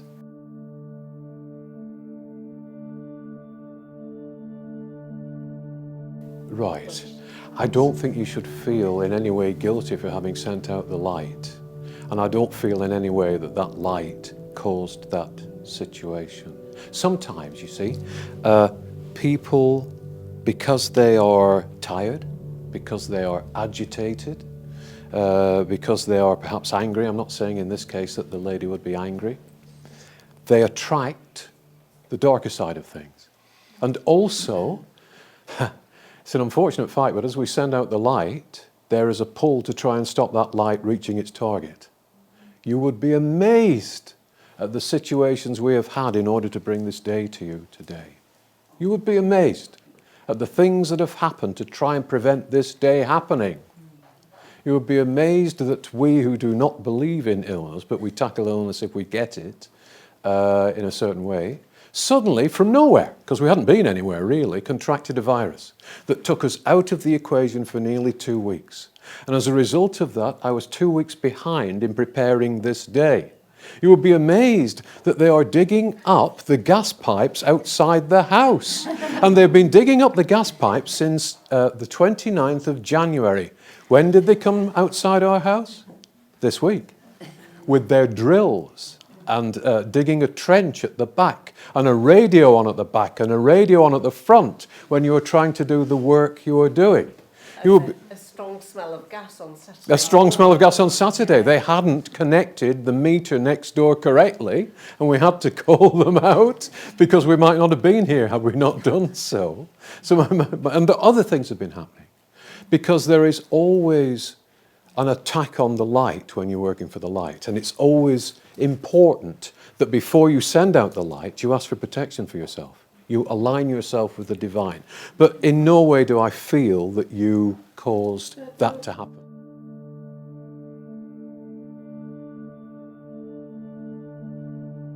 All of it. Because this personality is a suit of clothes. And it becomes a suit of clothes that we become used to. And we know how it feels. And we know how it reacts as we move and how we think. We don't lose any of those things. But they are added to the other experiences that we've had, the other suits of clothes that we've worn. And we can choose, as the sum of all those suits of clothes, to say, today I'm going to wear this suit, today I'm going to wear that suit, and I'll see what experiences I had whilst wearing those particular suits of clothes. But we don't lose ourselves, and we don't lose what we've achieved and we don't lose what we love to do. Those things are ours forever and we can indulge in them. Plus, you'll become Keith, yes? You see, it's on set. It's on set. You will become Keith plus. Yeah. So you'll become all the best bits of Keith, every experience of Keith, in fact, the whole lifetime of Keith, Yeah. whenever you want to be The Keith. good and the bad. Yes. In Well, quotes. the good and the challenges, Right. the things that have allowed you to become more, to evolve. And the fact that you look at some of them as being bad in inverted commas means you've learned from them, or you wouldn't see them as being bad. They will be great, I like to do this, you know, but the fact that you say that's bad means you moved on from it. And think of the wider view of the other things that you've accomplished. You don't know what you've done in past lives. Wow! You know, creatively speaking, the things that you've built, the things that you've created. Maybe you were an amazing musician, maybe you're an amazing artist, maybe you're an amazing architect, or 101 different things, and you can revisit those things and enjoy them, but all the while knowing that you are the sum of your parts and you can choose to manifest yourself as any of those parts whenever you wish to. Great. And that's how we, spirit to spirit, make contact sometimes, because if I go over now, and I hope I don't want to go yet, there's a tea coming up somewhere, I see my father as a younger man, but he's my father. I see him as being younger than me. And that's his reference point with me. But I could go over and say, Dad, who else have you been? And I could see a completely different person, but it's still my dad. And I would recognize him as being my dad because of the vibrational signature would be the same. Right. And that's how I recognize the guides that come. I know them not because of what they look like, but because of how they feel.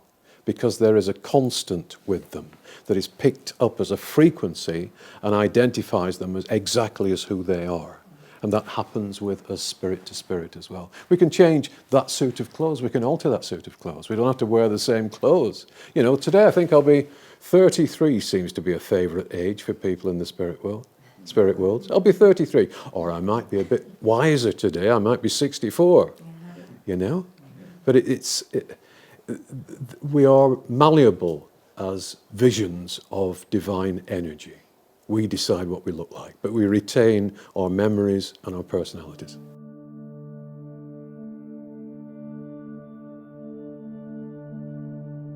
First of all, what's it like to be me? I had to learn to control, quite rightly as you say, the communications. And when we were together some 19 years ago, we would go into a mill and we'd seat somebody. For example, we went into an antiques mill and there's a chap stood up next to a table and said, "That's my table. That was my table. What are you doing in here?" You're thinking, I don't want to see that. Or somebody would walk up to me in an old building and say, "Hello, you can see me, can't you? Let's talk." And so you have to be able to switch that off or you would go mad. And also because each one of those connections expends energy. It's extremely tiring because you're on a higher vibration and you're using up energy very quickly. So you have to be able to turn it off. That having been said, if there are members of the soul group that wish to get through to you, you will suddenly think there's somebody here. And you feel the vibration and you tune in. For example, a couple of days ago, I was made aware of one of Joan's boyfriends, actually it was a fiancé, was a Spitfire pilot. He was a doctor. And he volunteered to go up one night instead of a young man because the young man wanted to go somewhere. And he was shot down and lost at a very early age to this world. And periodically I see him and he is a protection. And he came through the other night and just stood with me. And I thought, that's great. We're going to get to this day in one piece, you know. And also there was a guy that I hadn't seen before, but I knew was part of the soul group because of his vibration, who came as a guardsman, bare skin on, red jacket, and just stood there. And I thought, hello, haven't seen you before, but I like your vibration. And he stood there quietly, didn't say a thing, and I knew that he too was there to ensure that this day happened. The second thing, what I've liked to have done other things, so many other things. I love to read and I'd love to write. I'd love to write novels. I am obsessed with traditional model work in film and television, and I would have loved to have worked in special effects. I was allowed to partially see the special effects world because of a magazine that I published for 8 years, actually 16 years, in two halves. And I went down to the studios and were allowed to see the sets and the models and talk to the model makers, and it was glorious.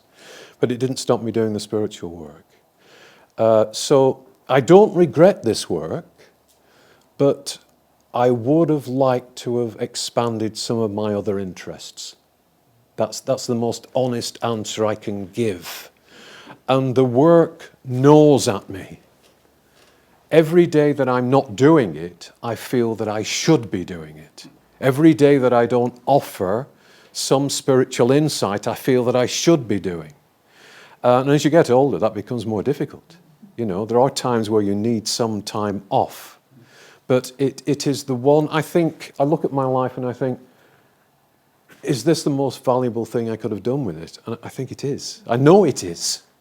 It might be difficult, but at the end of the day, if I'd been a writer, I would have written some books. If I'd been a special effects director, I would have directed some films and made special effects. But this work changes souls. This work changes the world. This work allows in for consideration spiritual concepts. And so it has to be done, you know.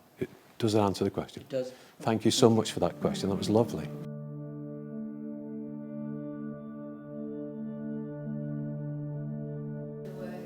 Oh, that's very kind of you. I never feel that we have got there. I always feel that there is more to be done. And it is frustrating because there is only so much that you can do. And I'm sure many of you in this room feel, I can see this, why can't you? It is simple. It is a simple equation. Why can't you take it up? And that is where a lot of the frustration lies. And also in seeing the world taking so many wrong turns. And thinking of people, can you not see? Can you not act humanely? Can you not act in love? Can you not act spiritually? Can you not be decent people? Can you not tell the truth?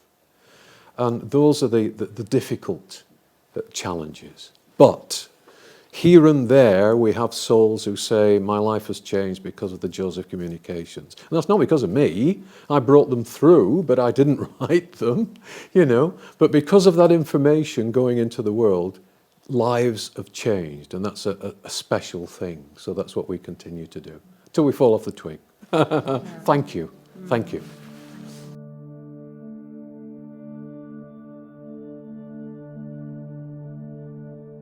Yeah, artificial intelligence.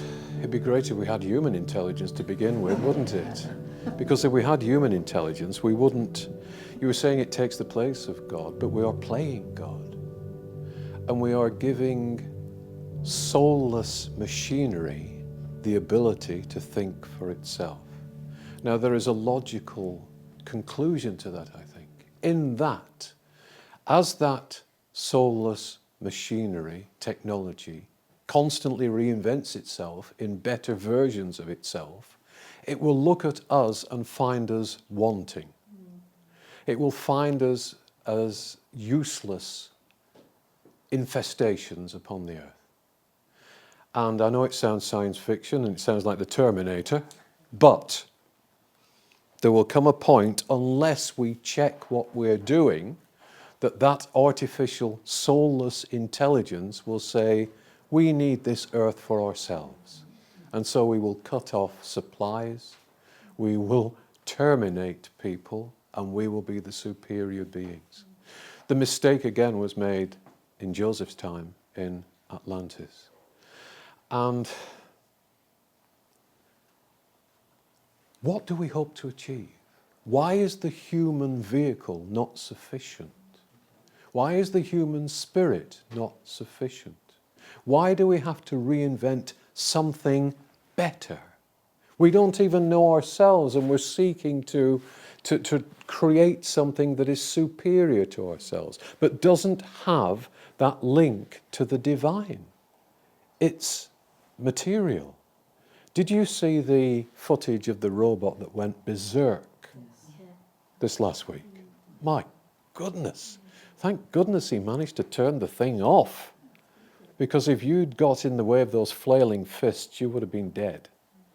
What caused it to do that? And they are saying that it would be very easy, and if we can find some way of doing something, we will do it. It will be very easy to hack into such units and re-instruct them to cause damage to a particular country or a particular cause. I think we're being very, very foolish. And I think before we investigate other forms of intelligence that we think we can put together, let us investigate our own spirituality. We go further and further down this rabbit hole of there only being material aspects to the world, further and further from any connection with the divine, further and further from each other. Our technology is separating us.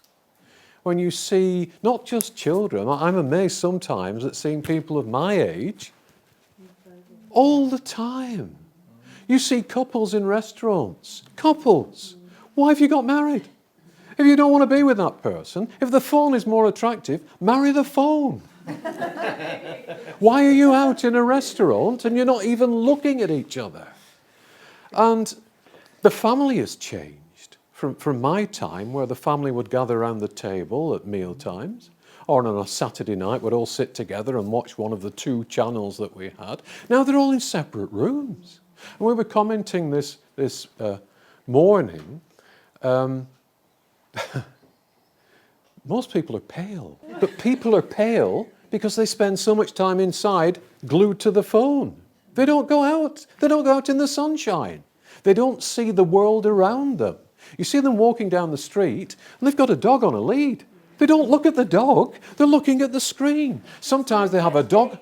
Sorry? That's my pet hate. Yes, even worse, dog on a lead, baby in a pram on one hand, and a phone. You have a child there, you have a human being. It could be run over at any point, and you're more interested on watching a cat on a surfboard. So our technology, long-winded, but our technology is driving us apart. We should be getting together. We've forgotten how to connect. I'm not talking about the people in this room, but we've forgotten as a society how to connect with friends, how to connect with family, what's important, you know. Those are the things that matter. Our oneness matters. Our love for each other matters. Our caring for each other matters. When I was a child and we lived in a terrace street, if there was somebody ill on that street, we would go in and do their shopping. When my mother contracted pneumonia, the teachers from the local school came in for about a month and cared for her until she was better. That never happens now. We're lucky if we get a good morning from the neighbours. We're getting further apart, and that technology will take us even further apart. And it makes us lazy. Let's not use our bodies. Alexa, tell me what this is. Tell me what that is. Turn this on for me. Turn that off for me. Do it yourself. Remain supple. Use the body as it's supposed to be used. So you can imagine my approach to technology. I don't like technology. I like the positive aspects in that I can quickly email somebody, or I can bring up some information that I need, but that's about it. We have phones that are not bricks, but they don't do much more, because I don't want anybody to know where I am. It's none of your business. I am where I am. God knows where I am. I know where I am. Keep out. You know, I am an individual. You are an individual. Respect that individuality. Respect that uniqueness, because we bring a uniqueness to the world, each of us. So, yes, I don't know where this will end. It seems to be ramping up, as you say, very, very, very rapidly, because it's reinventing itself, isn't it, all the time.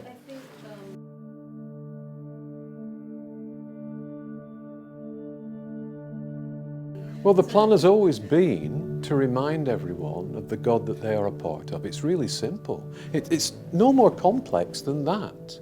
We've lost God deliberately from our lives because we associate, in many cases, God with religion. And it's the religious approach to God that has chased a lot of people out. You know, you've got to come through me to go to God. No, you haven't. God's within you. And so we have deliberately pushed God out of the equation. But we still need at heart our connection to God. So we look for God in all the wrong places. Technology is God. Money is God. Power is God. The robots are God, you know. And it's all on a material level. If we reintroduce the spiritual, then all will be well. But it's a task, because people are so enmeshed in the material that they can't even get their heads round the simplest spiritual concept. And what I would say to anybody that says, well, I'm chasing technology and I like this and I like that, you've lost God in your life. What you're seeking is not the technology, it's not the power, it's not the control, it's the God that you've pushed out. If you let that divine influence back in, everything will run along the right set of rails. But it's a challenge, isn't it? Thank you for that question. God bless. Thank you.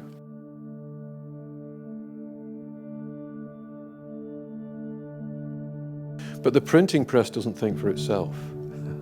The printing press doesn't make decisions about humanity. And the printing press did offer something to people, in that here's a book and it's affordable and you can learn and you can become more.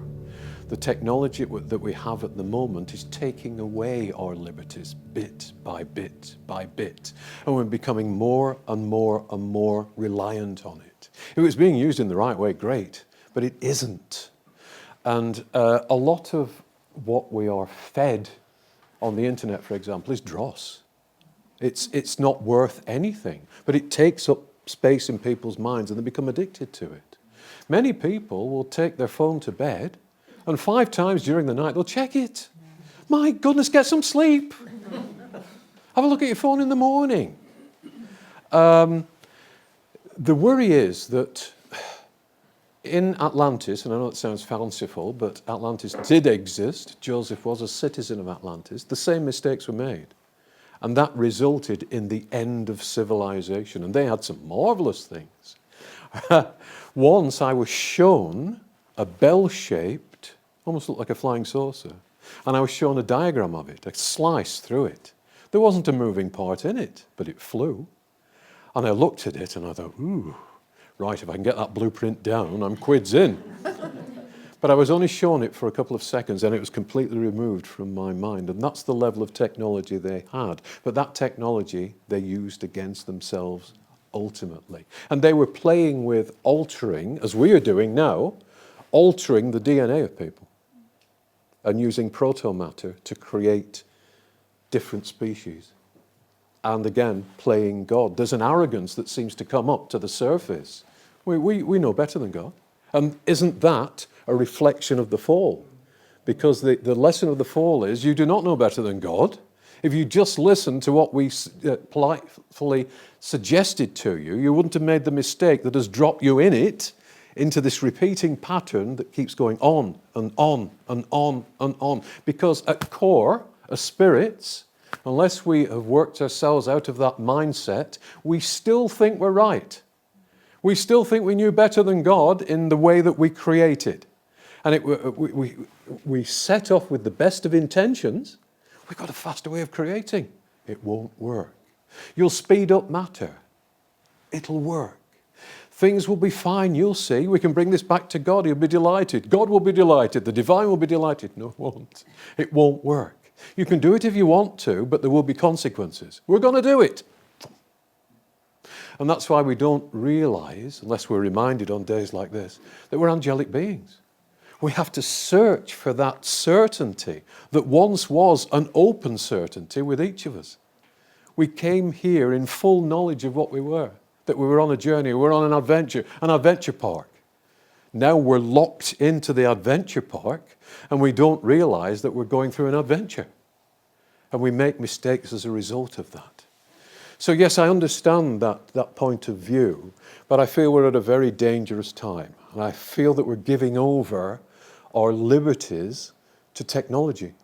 And that technology will bite us in a certain place on our bodies at a certain time because we keep giving it more and more authority over us. And we're also becoming weaker because we're not moving, we're not thinking, we're not going places, we're not connecting with people. We prefer the little box in our hands or the little circle on our table that tells us what record to play and what the temperature is. We want to know the temperature. I'll stick my hand out of the window.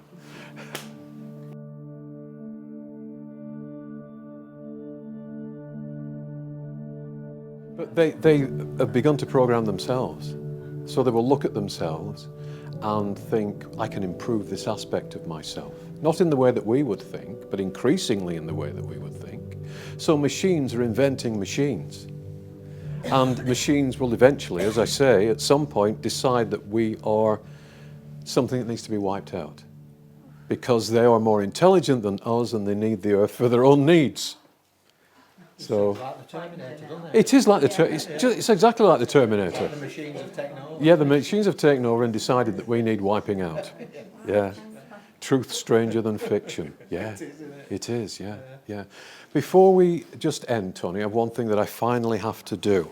And we've got our poor angel here in bits. So, every time that we remember that we are a powerful you, ! person, we become a little bit bigger. And every time we remember that we are a facet of the divine and can draw on that power, we become a little bit bigger. And every time that we realize that we are not only a facet of God, but that we are God manifest, God energy, we become a little bit bigger. And every time we realize that when we react to others, recognizing that they are God too, we bring out the best in them, and as a result of doing that, we become a little bit bigger. And every time we realize that we are spiritually powerful, that we have a grab bag that we can use of spiritual powers at any time to put things right and to improve situations here, then we become a little bit bigger. And every time we question from our hearts and refer to our hearts and act upon what our hearts bring to us, then we become a little bit bigger, a little bit more complete. And every time we join together in love and appreciate each other and feel that warmth and that vibration of divine love between us, we become a little bit bigger. And then we begin to remember what we truly are. And we become, as a result of that, a little bit bigger. And then we remember that we are angels, that we are undergoing a journey that we can alter, that we can manipulate, that we can shape positively and in love to bring harmony and reconnection to this world. And we become a little bit bigger.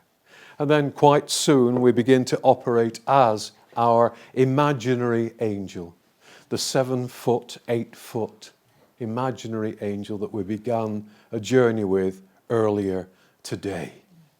And then forget, there are no imaginary angels in this room, only real angels. And that's what we must take home with us, the fact that we are angelic, the fact that we are part of the divine, the fact that we are created in love, we are immortal, eternal beings. And the fact that one day we will sort all this out as the angels that we are, as the powerful you, ! beings that we are. Thank you.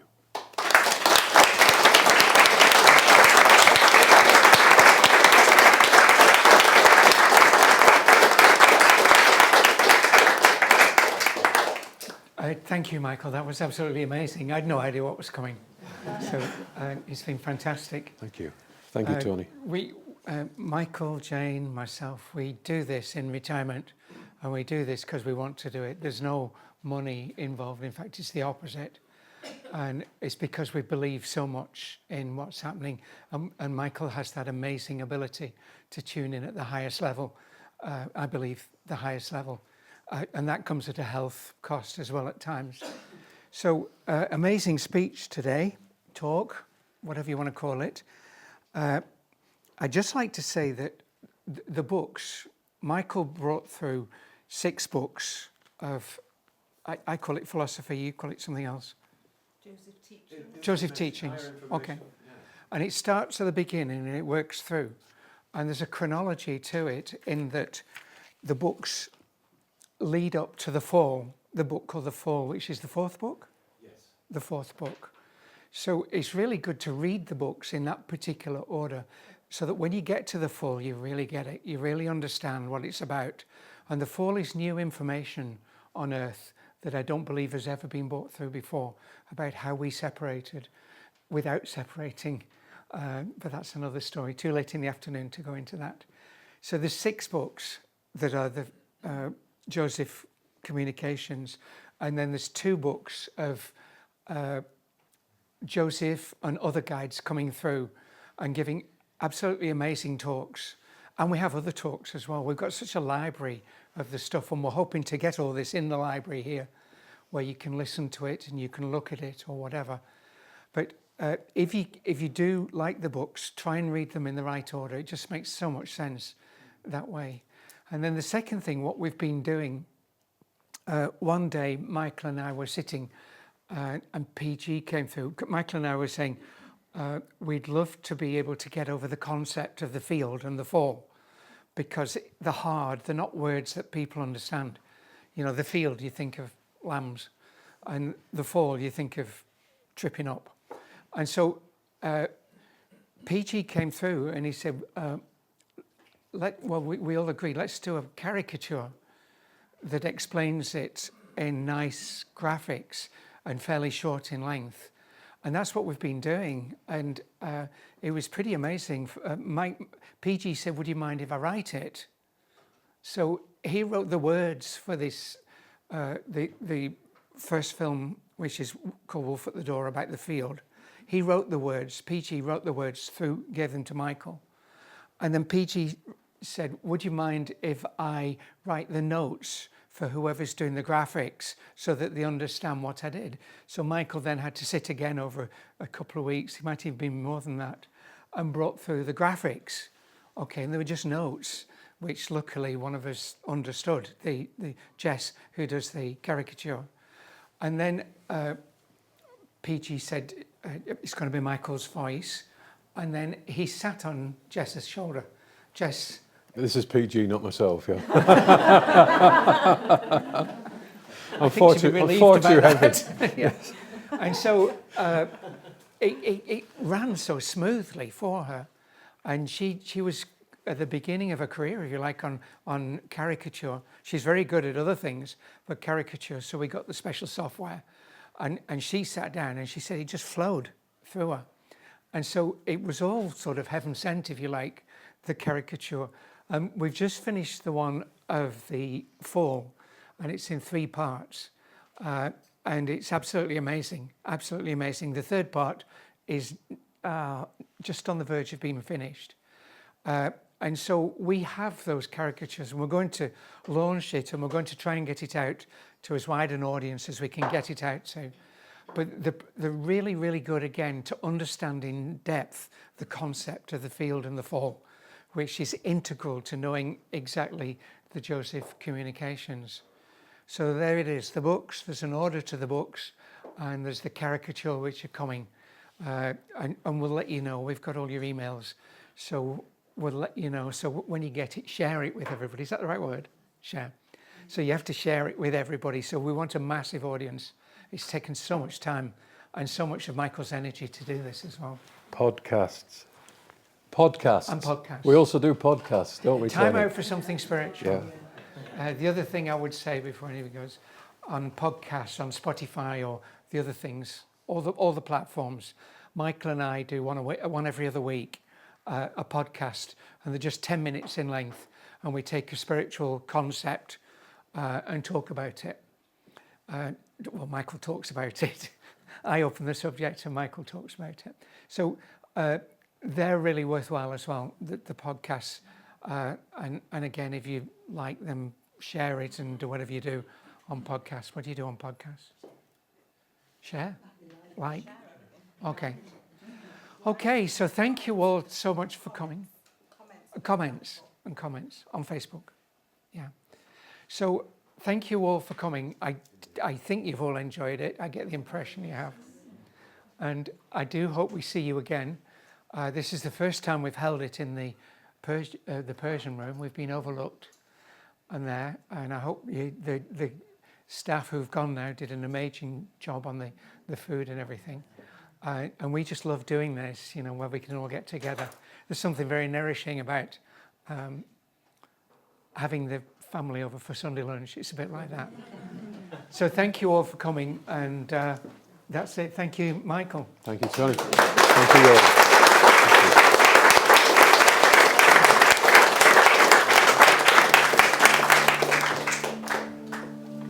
Class dismissed.